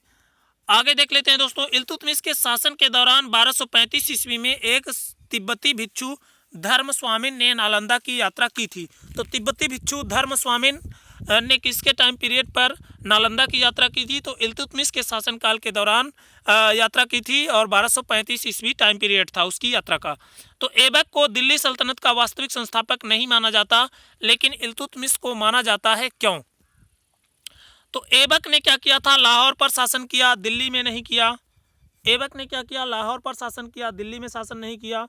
इल्तुतमिश ने 1211 ईस्वी में दिल्ली को राजधानी बनाया और इल्तुतमिश ने पहली बार दिल्ली को राजधानी बनाया 1211 ईस्वी में। ऐबक ने सुल्तान की उपाधि भी धारण नहीं की। ऐबक ने सुल्तान की उपाधि भी धारण नहीं की। यही कारण है कि फिरोज तुगलक ने उसका नाम खुतबे में सम्मिलित नहीं किया। तो खुतबे में उसका नाम सम्मिलित ऐबक ने सम्मिलित नहीं कराया। फिरोज तुगलक ने उसका नाम ऐबक का नाम खुतबे में सम्मिलित नहीं किया। इल्तुतमिश ऐबक से पहले ही दास्ता से मुक्ति पा चुका था और जो इल्तुतमिश था ये ऐबक से पहले ही दास्ता से मुक्ति पा चुका था। उसने अपने नाम का खुतबा पढ़वाया और उसने क्या किया, अपने नाम का खुतबा पढ़वाया, जबकि ऐबक ने यह सब नहीं किया। जबकि जो ऐबक था उसने ये सब नहीं किया। कुतुबुद्दीन का चयन, इल्तुतमिश का चयन दिल्ली के तुर्क अमीरों एवं सैन्याधिकारियों ने किया था, जबकि ऐबक का नहीं किया था। यही इल्तुतमिश द्वारा सत्ता ग्रहण करने का आधार था और यही क्या था, इल्तुतमिश द्वारा सत्ता प्राप्त करने का अधिकार था। इल्तुतमिश ने दिल्ली सल्तनत को न केवल अक्षुण्ण रखा वरन उसे सुसंगठित एवं संघनित राज्य बना दिया। तो इल्तुतमिश ने क्या किया था, दिल्ली सल्तनत को न केवल अक्षुण्ण रखा वरन उसे एक सुसंगठित और संघनित राज्य बना दिया। उसने दिल्ली को राजनीतिक, प्रशासनिक एवं सांस्कृतिक गतिविधियों का केंद्र बना दिया और इल्तुतमिश ने ही क्या किया था, दिल्ली को राजनीतिक, प्रशासनिक एवं सांस्कृतिक गतिविधियों का केंद्र बना दिया। यह उसके कार्यों का ही फल था कि दिल्ली को हजरत ए दिल्ली के रूप में जाना जाने लगा। तो किसके कार्यों के कारण दिल्ली को हजरत दिल्ली के रूप में जाना जाने लगा? तो याद रखेंगे, दिल्ली को हजरत दिल्ली के रूप में इल्तुतमिश के कार्यों के कारण जाना जाने लगा। दिल्ली सल्तनत में पहली बार वंशानुगत राज सत्ता स्थापित करने का प्रयास इल्तुतमिश ने ही किया। तो इल्तुतमिश ने ही क्या किया था, इल्तुतमिश ने ही दिल्ली सल्तनत में पहली बार वंशानुगत राज सत्ता स्थापित करने का प्रयास किया था। 12 फरवरी 1229 ईस्वी को उसकी सत्ता को बगदाद के खलीफा से वैधता मिली और दिल्ली सल्तनत की स्वतंत्र स्थिति को मान्यता मिली। तो 1229 ईस्वी में जो बगदाद का खलीफा था उसने क्या किया था, इल्तुतमिश की सत्ता को वैधता प्रदान की और दिल्ली सल्तनत की स्वतंत्र स्थिति को मान्यता भी उसी टाइम पर मिली। खलीफा ने इसे सुल्तान आजम महान सुल्तान कहा। तो खलीफा ने इसको क्या कहा था, सुल्तान आजम कहा था, महान सुल्तान कहा था। तो आगे है दोस्तों रुकनुद्दीन फिरोज शाह 1236 ईस्वी इसका टाइम पीरियड है। तो इल्तुतमिश एवं खुंदा बंदे जहां शाह तुर्का या शाह तुर्कान की संतान रुकनुद्दीन फिरोज शाह उसका दूसरा पुत्र था। तो इल्तुतमिश एवं खुंदा बंदे जहां शाह तुर्का या शाह तुर्कान की जो संतान थी रुकनुद्दीन फिरोज शाह, वो क्या था, इल्तुतमिश का दूसरा पुत्र था। यद्यपि इल्तुतमिश ने अपना उत्तराधिकारी रजिया को बनाया था, परंतु प्रांतीय सूबेदारों एवं शाह तुर्कान ने षड्यंत्र कर रुकनुद्दीन को शासक बनवा दिया। यद्यपि जो क्या था, इल्तुतमिश था, उसने अपना उत्तराधिकारी रजिया को बना दिया था, फिर भी जो प्रांतीय सूबेदार थे और जो उसकी माँ शाह तुर्कान थी, उसने षड्यंत्र करके रुकनुद्दीन को शासक बनवा दिया। उसे शासक बनाने में मुख्य भूमिका प्रांतीय सूबेदारों की थी। तो जो रुकनुद्दीन फिरोज शाह था उसको शासक बनाने में जो मुख्य भूमिका थी वो प्रांतीय सूबेदारों की थी। शाह तुर्कान एक तुर्क दासी थी और जो शाह तुर्कान उसकी माँ थी वो क्या थी, एक तुर्क दासी थी। वह दिल्ली सल्तनत की पहली महिला थी जिसने शासन को नियंत्रित करने का प्रयास किया। तो दिल्ली सल्तनत की वह पहली महिला जिसने क्या किया था, शासन को नियंत्रित करने का प्रयास किया था, वो कौन थी, शाह तुर्कान थी। ठीक है दोस्तों, शाह तुर्कान थी जो कि इल्तुतमिश की पत्नी थी। रजिया सुल्ताना आगे है दोस्तों। रजिया सुल्ताना 1236-1240 ईस्वी तक इन्होंने शासन किया। तो रजिया उसका पूरा नाम जलालात उल दिन रजिया था। तो जलालात उल दिन रजिया उसका पूरा नाम था और 1205 ईस्वी में बदायूं में उसका जन्म हुआ। उसने उमदत उल निस्वा की उपाधि ग्रहण करी। तो रजिया ने क्या उपाधि ग्रहण की, तो उमदत उल निस्वा की उपाधि ग्रहण करी। रजिया ने पर्दा प्रथा को त्याग कर पुरुषों के समान काबा, तो रजिया ने क्या किया था, पर्दा प्रथा को त्याग कर पुरुषों के समान काबा चोगा पहनकर दरबार की कार्रवाई में हिस्सा लिया। रजिया के काल में ही स्वतंत्र जो राजतंत्र और तुर्क सरदारों के बीच संघर्ष आरंभ हुआ। तो रजिया के टाइम पर ही क्या हुआ, राजतंत्र और तुर्क सरदारों के बीच संघर्ष आरंभ हुआ। दिल्ली की जनता ने उसे रजिया सुल्तान मानकर दिल्ली की गद्दी पर बैठा दिया और दिल्ली की जनता ने उसको रजिया सुल्तान के नाम से दिल्ली की गद्दी पर बैठाया। हालांकि वजीर जुनैदी उससे प्रसन्न नहीं था। जो उसका वजीर था जुनैदी, वो उससे प्रसन्न नहीं था, इसलिए इस समय उसने रजिया के सिंहासनारोहण का विरोध किया। और उसी ने क्या किया था, इस टाइम पर रजिया का जो सिंहासनारोहण हुआ था उसका विरोध किया था। रजिया ने उसके बाद वजीर का पद ख्वाजा मुहाजबुद्दीन को दे दिया। तो ख्वाजा मुहाजबुद्दीन को क्या कर दिया, रजिया ने वजीर का पद दे दिया। वह दिल्ली सल्तनत की पहली और आखिरी मुस्लिम शासिका थी। दिल्ली सल्तनत की पहली और आखिरी मुस्लिम शासिका रजिया सुल्ताना थी। सुल्तान रजियत अल दुनिया वाला दीन बिन्त अल सुल्तान के रूप में सिक्के ढाले गए। तो सुल्तान रजियत अल दुनिया वाल दिन बिन्त अल सुल्तान के रूप में क्या किए गए, सिक्के ढाले गए। शासक बनने पर रजिया ने उद्मत उल निस्वा की उपाधि धारण की। अब जब शासक बन गई रजिया तो उसने क्या किया, उद्मत उल निस्वा की उपाधि धारण की। रजिया को भी मलिक मोहम्मद सलारी, बदायूं कबीर खां एयाज और मुल्तान मलिक जानी, लाहौर मलिक सैफुद्दीन कूची और हांसी जैसे इक़्तिदारों का सामना करना पड़ा। तो रजिया को भी इन जो है तो जो बदायूं का कबीर खां एयाज था और मुल्तान का मलिक जानी था और लाहौर का मलिक सैफुद्दीन कूची और हांसी जैसे जो इक़्तिदार थे उनका सामना रजिया को भी करना पड़ा।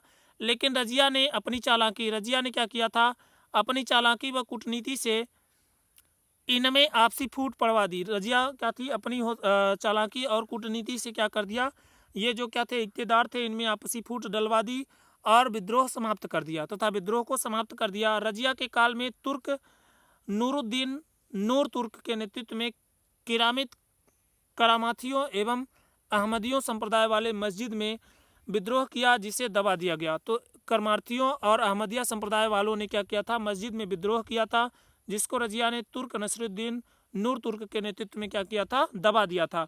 1238 ईस्वी में गजनी और बामियान के ख्वारिज्म सूबेदार मलिक हसन कालुंग ने मंगोलों के विरुद्ध रजिया से सहायता मांगी। तो 1238 ईस्वी में गजनी और बामियान के ख्वारिज्म प्रांत के सूबेदार मलिक हसन कालुंग ने मंगोलों के विरुद्ध रजिया से सहायता मांगी, किंतु रजिया ने उसे बरन की आय देने का वादा तो किया, लेकिन सैनिक सहायता देने से इनकार कर दिया। तो बरन की जो आय थी उसको तो देने का वादा कर दिया, लेकिन सैनिक सहायता देने से मना कर दिया।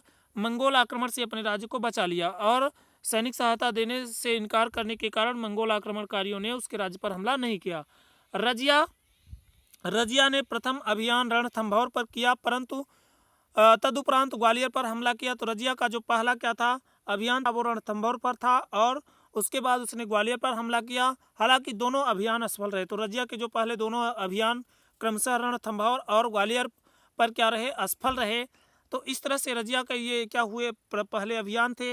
रजिया ने तुर्कान ए चहलगानी की समस्या का सामना करने के लिए अपने वफादारों को उच्च पद देना शुरू कर दिया। तो रजिया ने क्या किया, तुर्कान चहलगामी की समस्या का सामना करने के लिए अपने वफादारों को उच्च पद देना शुरू कर दिया। वास्तव में रजिया तुर्क अमीरों के समानांतर गैर तुर्क अमीरों का एक गुट बनाना चाहती थी। तो तुर्क अमीरों के समानांतर एक गैर तुर्क अमीरों का गुट बनाना चाहती थी। कौन? रजिया बनाना चाहती थी। जैसे मलिक मुहाजुद्दीन वजीर था उसका, सैफुद्दीन ऐबक बहतू सेनाधिकारी था, कुतुबुद्दीन हसन गौरी नायब सेनापति था, और इख्तियारुद्दीन एतगिन क्या था, अमीर हाजिब था, और मलिक अल्तुनिया तबर हिंद भटिंडा का इख्तियार था। कबीर खा एयाज लाहौर और मुल्तान का इख्तियार था। तो इस तरह से रजिया ने क्या किया, जब एक गैर तुर्की अफ्रीकी मुस्लिम जलालुद्दीन याकूत को अमीर आखुर शाही अस्तबल का प्रधान के पद पर स्थापित किया, तो चहलगामी रजिया के और विद्रोही बन गए। तो रजिया के और विद्रोही कब हो गए, जब रजिया ने क्या किया, एक गैर तुर्की अफ्रीकी मुस्लिम जलालुद्दीन याकूत को क्या किया, अमीर आखुर शाही अस्तबल का प्रधान नियुक्त कर दिया। तब जो चहलगानी थी तो उसने रजिया के और विद्रोही बन गए। जो चहलगानी के सरदार हुआ करते थे वो रजिया के और विद्रोही बन गए, और उन्होंने रजिया के विरुद्ध षड्यंत्र शुरू कर दिया। और उन्होंने क्या किया, रजिया के विरुद्ध षड्यंत्र शुरू कर दिया। रजिया ने महिला वस्त्र त्याग कर पुरुषों के वस्त्र कबा कुर्ता एवं कुलाह पगड़ी धारण करने लगी। तो रजिया ने क्या किया, महिला वस्त्र त्याग कर पुरुषों के वस्त्र कबा कुर्ता और कुलाह पगड़ी धारण करने लगी। भारतीय परंपरा के अनुसार रजिया ने राजकीय छत्र रखने की शुरुआत की। तो रजिया ने क्या किया, भारतीय परंपरा के अनुसार राजकीय छत्र रॉयल अम्ब्रेला रखने की शुरुआत की। उसके पतन का मूल कारण तो तुर्क अमीरों की बढ़ती महत्वाकांक्षा थी, क्योंकि रजिया के सुल्ताना बनने से उनका कोई योगदान नहीं था। तो रजिया के सुल्ताना बनने में उनका क्या था, कोई भी योगदान नहीं था तुर्की अमीरों का। दूसरे यह भी महत्वपूर्ण है कि तुर्क सरदार दिल्ली में रजिया को अपदस्थ नहीं कर सकते थे। तो दिल्ली में रजिया को वो हटा नहीं सकते थे, क्योंकि रजिया को दिल्ली की जनता का समर्थन प्राप्त था। क्यों? क्योंकि दिल्ली की जो जनता थी वो रजिया को समर्थन करती थी, इसलिए उन्होंने विद्रोह के माध्यम से उसे दिल्ली से बाहर निकाला। तो विद्रोह के माध्यम से क्या किया, अमीरों ने उसको दिल्ली से बाहर निकाला, और रजिया ने अल्तुनिया से शादी कर ली। बाद में रजिया ने क्या किया, अल्तुनिया से शादी कर ली। अक्टूबर 1240 ईस्वी में कैथल में डकैतों ने रजिया और अल्तुनिया दोनों की क्या कर दी, हत्या कर दी। तो कैथल में क्या किया, 1240 ईस्वी में अक्टूबर महीने में क्या हो गई, रजिया और अल्तुनिया दोनों की हत्या कर दी। और इस तरह से 3 वर्ष 6 माह और 6 दिन तक शासन करने वाली रजिया का अंत हुआ। तो इस तरह से 3 वर्ष 6 माह और 6 दिन तक शासन करने वाली रजिया का अंत हुआ। अब मुइजुद्दीन बहराम शाह है दोस्तों, 1240-1242 ईस्वी इसका टाइम पीरियड है। तो बहराम शाह एक मुस्लिम तुर्की शासक था। तो बहराम शाह कौन था, मुस्लिम तुर्की शासक था, जो दिल्ली का सुल्तान था। ये क्या था, दिल्ली का सुल्तान था। बहराम शाह गुलाम वंश का था, और बहराम शाह क्या था, गुलाम वंश का था। रजिया सुल्तान को अपदस्थ करके तुर्की सरदारों ने मुइजुद्दीन बहराम शाह को दिल्ली के तख्त पर बैठाया। और बहराम शाह गुलाम वंश का था, और रजिया सुल्तान ने क्या किया, सुल्तान को अपदस्थ करके तुर्की सरदारों ने क्या किया था, मुइजुद्दीन बहराम शाह को दिल्ली के तख्त पर बैठाया था। 1240-42 ईस्वी तक इसने क्या किया था, शासन किया था दिल्ली पर, और यह इल्तुतमिश का पुत्र तथा रजिया का भाई था। और जो क्या था, मुइजुद्दीन बहराम शाह था, ये क्या था, इल्तुतमिश का बेटा था और रजिया का क्या था, भाई था। आराम शाह के समय की दो महत्वपूर्ण घटनाएं जो थी वो क्रमशः क्या थी, एक नायब ए ममलिकात का पद, तो जो क्या था, बहराम शाह था उसने नायब ए ममलिकात का पद नायब ए ममलिकात के पद का सृजन किया। बहराम शाह के समय में यह पद निर्मित किया गया। इस पद के अधिकारी के पास सुल्तान की सभी शक्तियां होती थी। तो ये जो पद का अधिकारी होता था, इसके पास सुल्तान की जितनी शक्तियां होती थी, सभी शक्तियां होती थी। सुल्तान के अधिकारों को कम करने के लिए तुर्क सरदारों ने इस पद का सृजन किया था। तो तुर्क सरदारों ने क्या किया था, नायब ए ममलिकात पद का सृजन कराया था। 1241 ईस्वी में भारत पर पहली बार तैर बहादुर के नेतृत्व में मंगोलों ने पंजाब पर आक्रमण किया। तो 1241 ईस्वी में भारत पर पहली बार तैर बहादुर के नेतृत्व में मंगोलों ने पंजाब पर आक्रमण किया। 1241 ईस्वी में मंगोल आक्रमणकारियों द्वारा पंजाब पर आक्रमण के समय रक्षा के लिए भेजी गई सेना को बहराम शाह के विरुद्ध भड़का दिया गया। तो जो सेना थी उसको बहराम शाह के विरुद्ध ही भड़का दिया गया। सेना वापस दिल्ली की ओर मुड़ गई और मई 1241 ईस्वी में तुर्क सरदारों ने दिल्ली पर कब्जा कर बहराम शाह का वध कर दिया। तो जो तुर्क सरदार थे उन्होंने क्या किया, मई 1241 ईस्वी में दिल्ली पर कब्जा कर लिया और बहराम शाह का वध कर दिया। तुर्क सरदारों में ने बहराम शाह के पौत्र अलाउद्दीन मसूद शाह को अगला सुल्तान बनाया। तो जो क्या था, बहराम शाह का पौत्र था, तो उसको क्या किया, अलाउद्दीन मसूद शाह को तुर्क सरदारों ने क्या कर दिया, अगला सुल्तान बना दिया। तो अब आगे हम लोग अध्ययन करेंगे अलाउद्दीन मसूद शाह, जो कि क्या था, तुर्क सरदारों के द्वारा बहराम शाह का पौत्र था, उसको क्या किया गया था, सुल्तान बनाया गया था। तो उसका टाइम पीरियड 1242 से 1246 4 सालों का था। तो अलाउद्दीन मसूद का शासन तुलनात्मक दृष्टि से शांतिपूर्ण रहा। तो जो मसूद का शासन था वो क्या था, यदि तुलनात्मक दृष्टि से देखें तो उसका जो टाइम पीरियड था वो क्या था, शांतिपूर्ण रहा। उस समय सुल्तान और सरदारों के मध्य संघर्ष नहीं हुए। तो इस टाइम पर जो सुल्तान और सरदार थे उनके बीच क्या हुआ, संघर्ष नहीं हुआ, कॉन्फ्लिक्ट नहीं हुआ। वास्तव में यह काल बलबन की शांति निर्माण का काल था। तो यह जो काल था वो क्या था, बलबन की शांति निर्माण का काल भी था। तो नासिरुद्दीन महमूद 1246-1265 ईस्वी तक अगला जो है तो दिल्ली सल्तनत का शासक हुआ। यह एक तुर्की शासक था जो दिल्ली सल्तनत का सुल्तान बना। तो जो नासिरुद्दीन महमूद था ये क्या था, तुर्की शासक था और ये दिल्ली सल्तनत का सुल्तान बना। यह भी गुलाम वंश से था और ये भी क्या था, गुलाम वंश से था। यह मधुर एवं धार्मिक स्वभाव का व्यक्ति था। तो जो नासिरुद्दीन महमूद था ये क्या था, मधुर और धार्मिक स्वभाव का व्यक्ति था। महमूद के शासन काल में समस्त शक्ति बलबन के हाथों में थी। तो इसके टाइम पीरियड पर जो सारी ताकत थी वो किसके पास थी, बलबन के पास थी। प्रारंभ में बलबन चहलगामी का सदस्य था, लेकिन धीरे धीरे बलबन ने अपनी शक्ति का विस्तार किया तथा 1249 ईस्वी में बलबन ने अपनी पुत्री का विवाह नासिरुद्दीन महमूद से कर दिया। तो जो बलबन की पुत्री थी उसका विवाह उसने क्या कर दिया था, नासिरुद्दीन महमूद से कर दिया। सुल्तान ने बलबन को सेना पर पूर्ण नियंत्रण के साथ नायब ए ममलिकात का पद दे दिया। और जो सुल्तान था जब उसकी जो है तो शादी हो गई बलबन की पुत्री से, तो बलबन को उसने क्या कर दिया, सेना पर पूर्ण नियंत्रण के साथ साथ कौन सा, नायब ए ममलिकात का जो पद था उसको प्रदान कर दिया। नासिरुद्दीन महमूद के शासनकाल में भारतीय मुसलमानों का एक अलग दल बन गया। तो नासिरुद्दीन महमूद के टाइम पर ही क्या हुआ, जो भारतीय मुसलमान थे उनका एक अलग दल बन गया था जो बलबन का क्या था, विरोधी था। जो क्या था, बलबन का विरोधी था। इनका नेता इमामुद्दीन रिहान था और इनका जो नेता था वो कौन था, इमामुद्दीन रिहान था। और बाद में इसकी हत्या कर दी गई। तो बाद में इसकी हत्या कर दी गई। बलबन की शक्ति में वृद्धि देखकर चहलगामी के एक सदस्य किसलू खां ने बलबन के विरुद्ध षड्यंत्र शुरू कर दिया। तो किसलू खां ने क्या किया था, बलबन के विरुद्ध षड्यंत्र शुरू कर दिया था तथा सुल्तान को भड़काकर बलबन को नायब के पद से हटवा दिया। और सुल्तान को क्या कर दिया, भड़का दिया बलबन के खिलाफ, और बलबन को क्या कर दिया, नायब के पद से हटा दिया गया तथा दिल्ली से दूर भेज दिया गया। और उसको क्या कर दिया गया, दिल्ली से दूर भेज दिया गया। इन सभी कार्यों के बाद बलबन को फिर से नायब ए ममलिकात बनाया गया तथा सारी शक्तियां फिर से बलबन अपने हाथों में ले ली। इन सभी कार्यों के बाद भी बलबन को बाद में फिर से क्या कर दिया गया, नायब ए ममलिकात का पद दिया गया और जो सारी शक्तियाँ थी फिर से बलबन ने अपने हाथों में ले ली। नासिरुद्दीन महमूद के काल में बलबन ने ग्वालियर, रणथंभौर, मालवा और चंदेरी के राजपूतों का दमन किया था। तो नासिरुद्दीन महमूद के टाइम पर ही बलबन ने क्या किया था, ग्वालियर, रणथंभौर, मालवा और चंदेरी के जो राजपूत राजा थे उनको क्या कर दिया था, हराया था।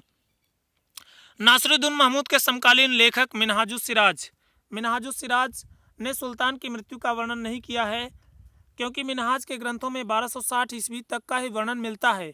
मिनहाजुस सिराज ने तबकाते नासरी उसे ही समर्पित की थी। तो जो मिनहाजुस सिराज की तबकाते नासरी है उसने नासिरुद्दीन महमूद को ही दिया था। मिनहाजुद्दीन सिराज नासिरुद्दीन महमूद के समय मुख्य काजी के पद पर था। तो ये क्या था, मुख्य काजी मौलवी के पद पर था, और बाद में षड्यंत्र द्वारा उसी के शासनकाल में उसको हराया गया, और बाद में षड्यंत्र के द्वारा नासिरुद्दीन महमूद को क्या किया गया, उसी के टाइम पर हरा दिया गया। जियाउद्दीन बर्नी ने फतवाए जहांदारी तथा फतवाए जहांदरी नामक प्रमुख ग्रंथों की रचना की थी।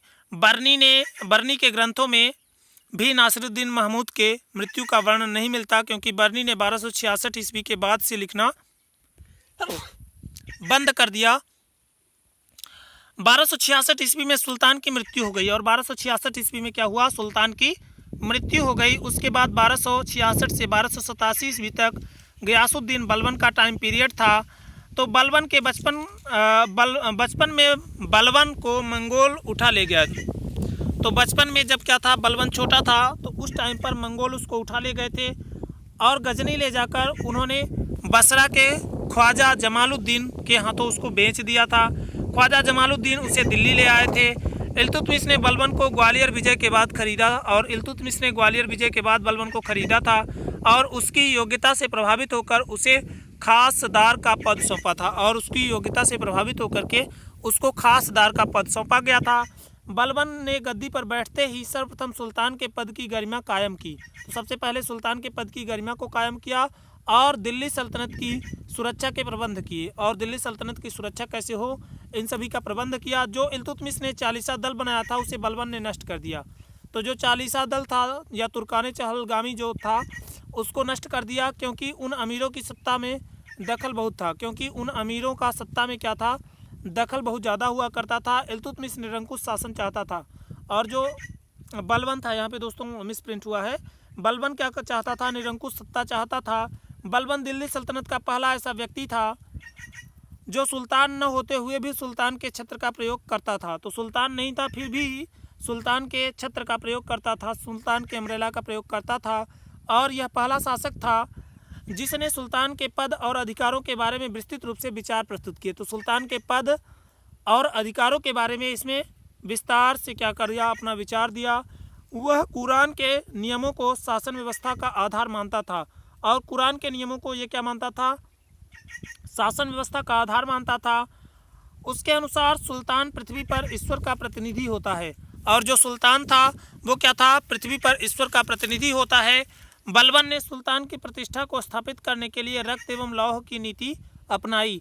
तो बलबन ने क्या किया, सुल्तान की प्रतिष्ठा को स्थापित करने के लिए रक्त और लौह की नीति अपनाई।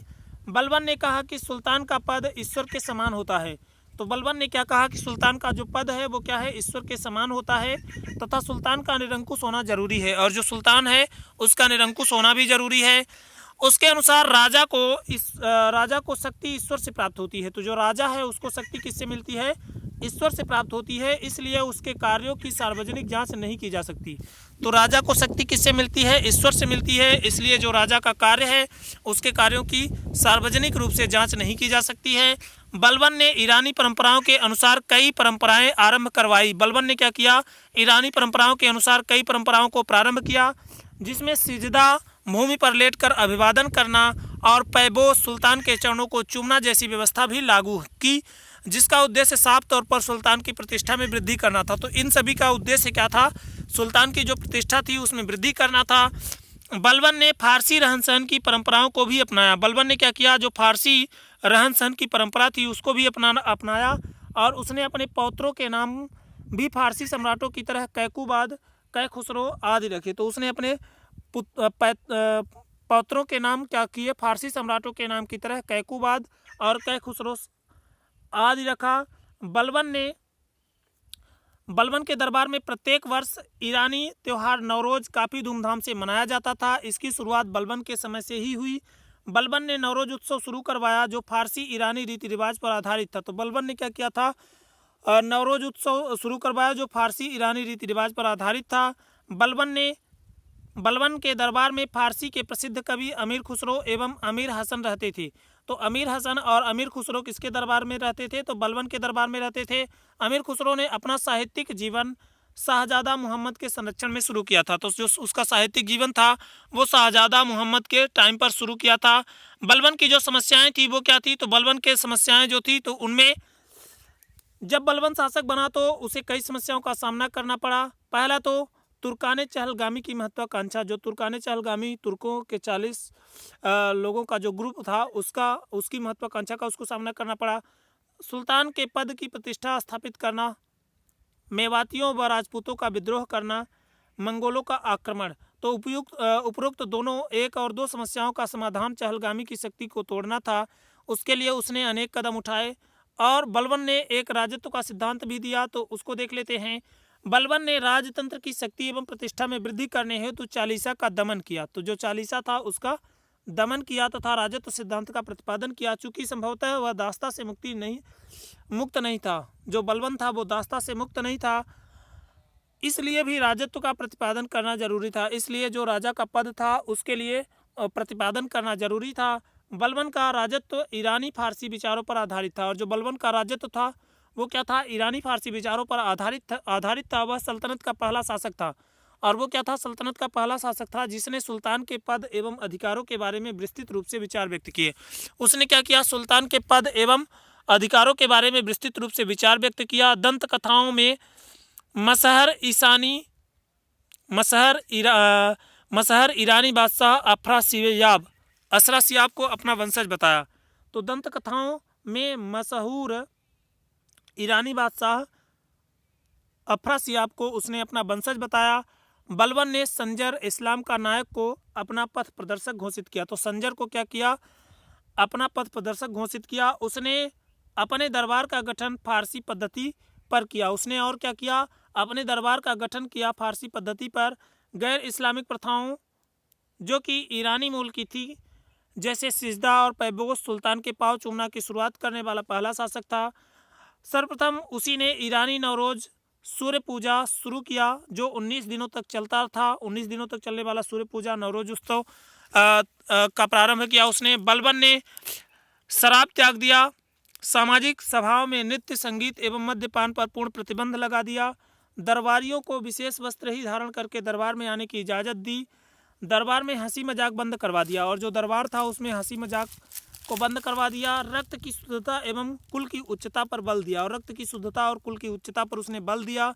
तुर्की नस्लवाद की नीति पर बल दिया और स्वयं को तुर्क कुलीनों के रक्षक के रूप में प्रस्तुत किया। और स्वयं को क्या किया, तुर्क कुलीनों के रक्षक के रूप में प्रस्तुत किया। राज्यारोहण के पश्चात उसने अपने पुत्रों एवं पौत्रों का नाम ईरानी परंपरा पर रखा।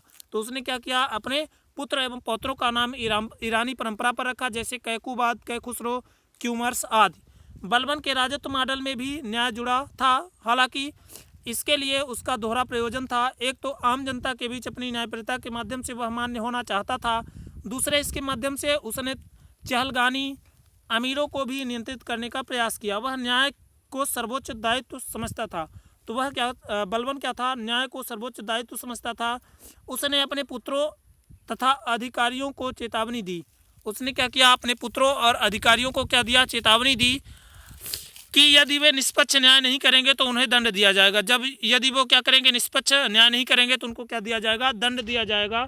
तो चालीसा का दमन किस प्रकार से उसने किया, तो याद रखेंगे बलबन ने चालीसा का दमन कर दिया क्योंकि यही संस्था राजनीतिक अस्थिरता के लिए उत्तरदायी थी।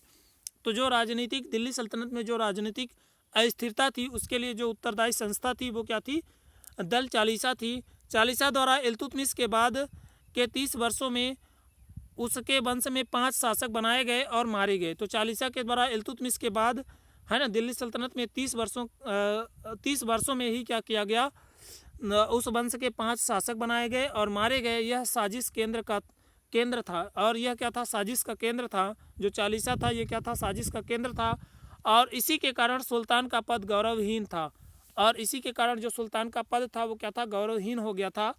बलबन स्वयं चालीसा का सदस्य रह चुका था और इसकी हरकतों से वाकिफ था। तो जो बलबन था वो चालीसा का सदस्य रह चुका था, इसलिए जो इसकी हरकतें थी उसको वो भली प्रकार से जानता था।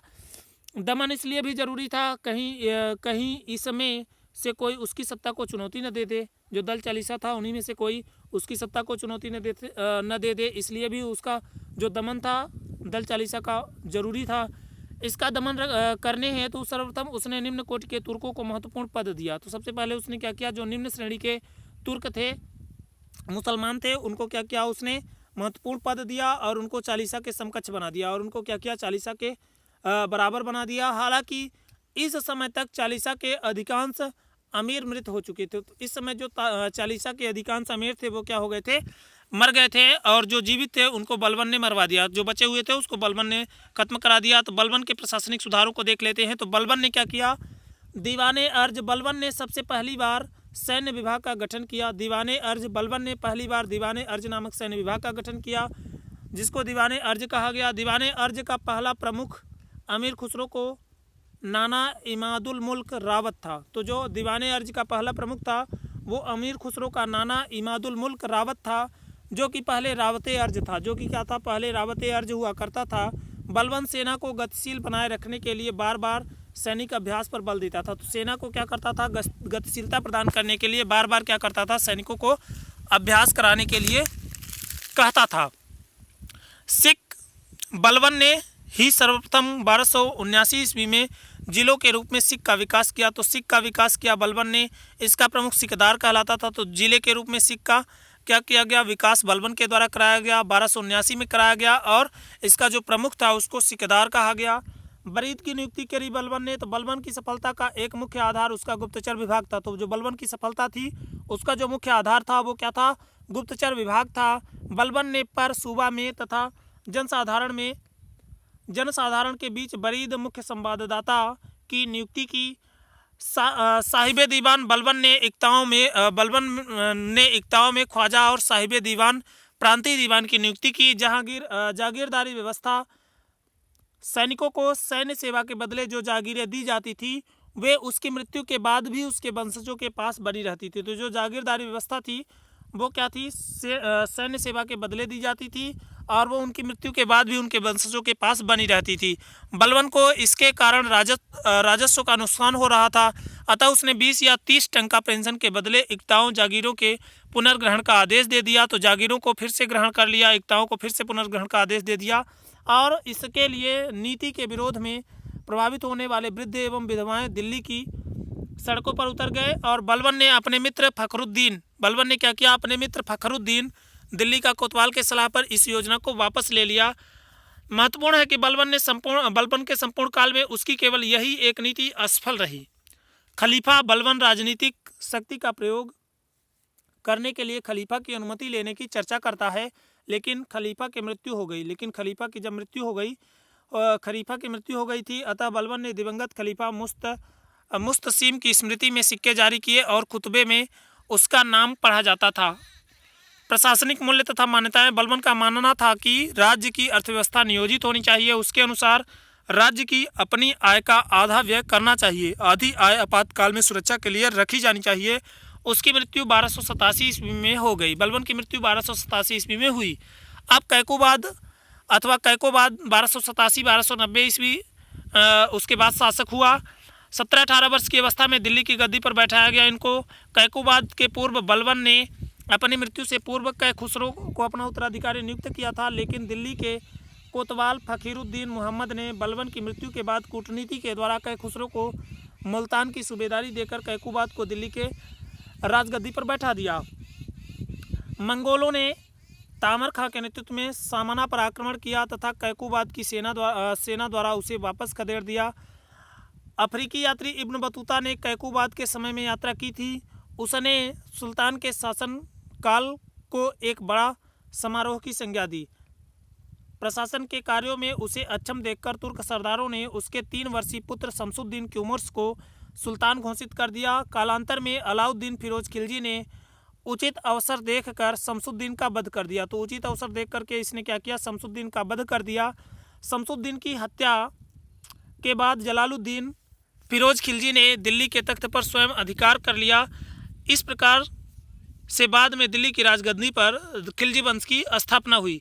अब आगे है दोस्तों गुलाम वंश की गुलामकालीन जो वास्तुकला है, तो इसको देख लेते हैं। गुलामकालीन वास्तुकला पार्ट ए पहले देख लेते हैं। तो सल्तनतकालीन वास्तुकला में इस्लामी शैली और भारतीय शैली का सुंदर समन्वय दिखाई देता है। तो इस्लामी और भारतीय दोनों शैलियों का मिश्रित समन्वय यहाँ पे मिलता है। प्राचीन भारतीय इमारतों को सजाने के लिए उसमें सुंदर आकृतियाँ और तस्वीरें उकेरी जाती थी, जबकि इस्लामी वास्तुकला सादी और सजावट के बिना होती थी। तो जो इस्लामी वास्तुकला थी वो क्या होती थी, सादी होती थी और सजावट के बिना होती थी। तुर्कों ने भारत में आने के बाद यहाँ के कारीगरों की सेवाएं ली। इन देसी कारीगरों ने भारतीय इस्लामी वास्तुकला का विकास किया। यह काल स्थापत्य कला के विकास की प्रथम अवस्था माना जाता है। तो यह जो काल था वह स्थापत्य कला के विकास की प्रथम अवस्था माना जाता है। इस काल में इमारती हिंदू शैली के प्रत्यक्ष प्रभाव में बनी। इनकी दीवारें चिकनी एवं मजबूत है। इस काल में बने स्तंभ मंदिरों के प्रतीक होते हैं। तो ये जो बने स्तंभ हैं वो मंदिरों के प्रतीक होते थे। पहली बार हिंदू कारीगरों द्वारा बरामदों में मेहराबदार दरवाजे बनाए गए। तो बरामदों में क्या बनाया गया, मेहराबदार दरवाजे बनाए गए। मुसलमानों द्वारा दिल्ली मस्जिदों के चारों तरफ मीनारे उसके उच्च विचारों का प्रतीक है। सल्तनत काल में स्थापत्य कला के अंतर्गत हुए निर्माण कार्यों में भारतीय एवं ईरानी शैलियों के मिश्रण का संकेत मिलता है। सल्तनत काल के निर्माण कार्य जैसे दिल्ली का किला, मकबरा, मस्जिद, महल और मीनारों के नुकीले मेहराबों, गुंबदों तथा संकरी एवं ऊंची मीनारों का प्रयोग किया गया। इस काल में मंदिरों को तोड़कर उनके मलबे पर बनी मस्जिद में एक नए ढेर से पूजा घर का निर्माण किया गया। सल्तनत काल में सुल्तानों, अमीरों और सूफी संतों के स्मरण से मकबरों का निर्माण की परंपरा की शुरुआत हुई। इस काल में इमारतों की मजबूती हेतु पत्थर, कंक्रीट एवं अच्छे किस्म के चूने का प्रयोग किया गया। सल्तनत काल में इमारतों में पहली बार वैज्ञानिक ढंग से मेहराब एवं गुंबद का प्रयोग किया गया। यह कला भारतीयों ने अरबों से सीखी थी। तुर्क सुल्तानों ने गुंबद और मेहराब के निर्माण में शिला एवं सहतीर दोनों प्रणालियों का उपयोग किया। सल्तनत काल में इमारतों की साज सज्जा में जीवित वस्तुओं का चित्रण निषिद्ध होने के कारण उन्हें सजाने में अनेक प्रकार की फूल पत्तियां, ज्यामिति एवं कुरान की आयतें खुदवाई जाती थी। कालांतर में तुर्क सुल्तानों द्वारा हिंद साज सज्जा की वस्तुओं जैसे कमल बेल के नमूने, स्वास्तिक, घंटियों के नमूने, कलश आदि का भी प्रयोग किया जाने लगा। अलंकरण की संयुक्त विधि को सल्तनत काल में अरबस्क विधि कहा गया। इस काल में बनी इमारतें निम्नलिखित हैं। गुलाम काल में बनी प्रमुख इमारतों का वर्णन इस प्रकार है। कुब्बतुल इस्लाम मस्जिद 1291 ईस्वी में तराइन के युद्ध में पृथ्वीराज चौहान के हारने पर उसके किले राय पिथौरा पर अधिकार कर वहां पर कुब्बतुल इस्लाम मस्जिद का निर्माण कुतुबुद्दीन ऐबक ने करवाया।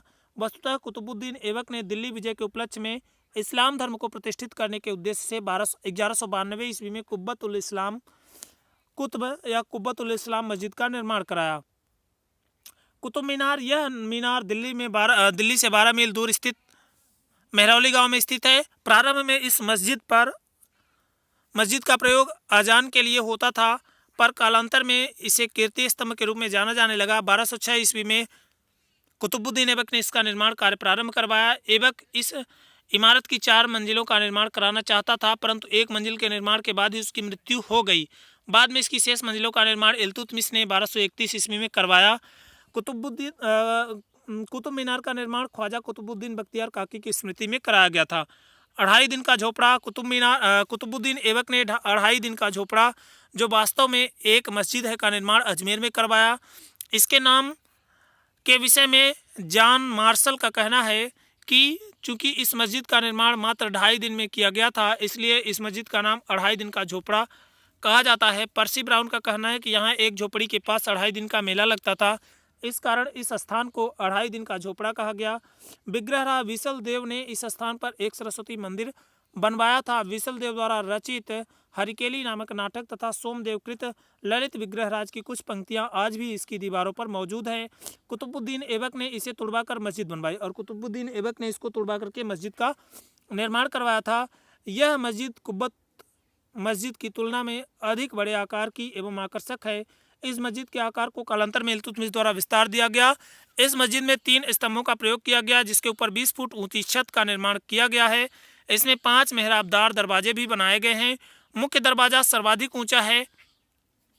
मस्जिद के प्रत्येक कोने में चक्राकार एवं बांसुरी के आकार की मीनारें निर्मित हैं। नासिरुद्दीन महमूद का मकबरा या सुल्तानगढ़ी स्थापत्य कला के क्षेत्र में इस मकबरे के निर्माण को एक नवीन प्रयोग के रूप में माना जाता है। चूँकि तुर्क सुल्तानों द्वारा भारत में निर्मित यह पहला मकबरा था, इसलिए इल्तुतमिश को मकबरा निर्माण शैली का जन्मदाता कहा जा सकता है। आंगन के बीच में अष्टकोणीय चबूतरा निर्मित है, जो धरातल में मकबरे की छत का काम करता है। आंगन में कहीं भूरे रंग का पत्थर तो कहीं संगमरमर का प्रयोग किया गया है। मस्जिद के पूर्वी छोर पर एक खंभा स्थित है। तो मस्जिद के पूर्वी छोर पर क्या है, एक खंभा स्थित है, जिसकी ऊंचाई 4 दीवारी से अधिक है। स्तंभयुक्त मस्जिद के बरामदे में एक छोटी मस्जिद का निर्माण किया गया है, जिसमें राज परिवार के लोग नमाज पढ़ा करते थे। मस्जिद में एक तहखाना भी बना है, और जो मस्जिद है उसमें एक तहखाना भी बना था, जहां राज परिवार के लोग एकांतिक क्षण व्यतीत किया करते थे। मस्जिद में निर्मित मेहराबों में मुस्लिम कला एवं पूजा का स्थान, गुंबद के आकार की छत में हिंदू कला शैली का प्रभाव दिखाई पड़ता है। अब इल्तुतमिश का मकबरा कहाँ है, तो इस मकबरे का निर्माण इल्तुतमिश द्वारा कुब्बतुल इस्लाम मस्जिद के समीप 1235 में करवाया गया था। 42 फुट वर्गाकार इस इमारत में 3 तरफ पूर्व, दक्षिण एवं उत्तर में प्रवेश द्वार बना है। 30 घन मीटर का बना आंतरिक कक्ष अपनी सुंदरता के कारण हिंदू तथा जैन मंदिरों के समकक्ष ठहरता है। मकबरे की दीवारों पर कुरान की आयतें खुदी हुई हैं। मकबरे में बने गुंबदों में घुमावदार पत्थर के टुकड़ों का प्रयोग किया गया है। गुंबद के चौकोर कोने में गोलाई खाने के लिए जिस शैली का प्रयोग किया गया है, उसे गुंबद निर्माण के इतिहास में स्क्रिस शैली के नाम से जाना जाता है। यह मकबरा एक कच्ची है। सुल्तान बलबन का मकबरा वास्तुकला की दृष्टि से एक महत्वपूर्ण रचना है। इस मकबरे का कक्ष वर्गाकार है। सर्वोत्तम वास्तविक मेहराब का रूप इस मकबरे में दिखाई देता है। शेख मोइनुद्दीन चिश्ती की दरगाह, इस दरगाह या खानकाह का निर्माण इल्तुतमिश ने करवाया था। कालांतर में अलाउद्दीन खिलजी ने इसे विस्तृत करवाया। बलबन ने राय पिथौरा किले के समीप स्वयं का मकबरा एवं लाल महल नामक मकान का निर्माण करवाया। दिल्ली में उसका मकबरा शुद्ध इमारती इस्लामी शैली में निर्मित है। तो खिलजी कालीन वास्तुकला यदि देखें तो इसमें अलाई दरवाज़ा हो गया, और अलाई दरवाज़ा के बाद दोस्तों जमात खान मस्जिद हो गई, और तुगलकाबाद किला हो गया, गयासुद्दीन बलबन का मकबरा हो गया दोस्तों, आदिलाबाद का किला हो गया, जहांपनाह नगर हो गया, शेख निजामुद्दीन औलिया का मकबरा हो गया, फिरोज शाह तुगलक, सैयद कालीन। तो इसको दोस्तों हम लोग देख लेंगे नेक्स्ट सेशन में। आज के लिए दोस्तों यहीं तक रखते हैं, और इसको हम लोग दोस्तों देखेंगे एक अलग सेशन में। यहाँ पर थोड़ा जल्दी हो रहा है, टाइम ज़्यादा हो गया है, इसलिए दोस्तों आज के लिए यहीं तक रखते हैं। यदि आप लोगों को वीडियो अच्छा लगा हो तो वीडियो को लाइक, शेयर और चैनल को सब्सक्राइब करना ना भूलें। धन्यवाद दोस्तों। जय हिंद, जय भारत, भारत माता की जय।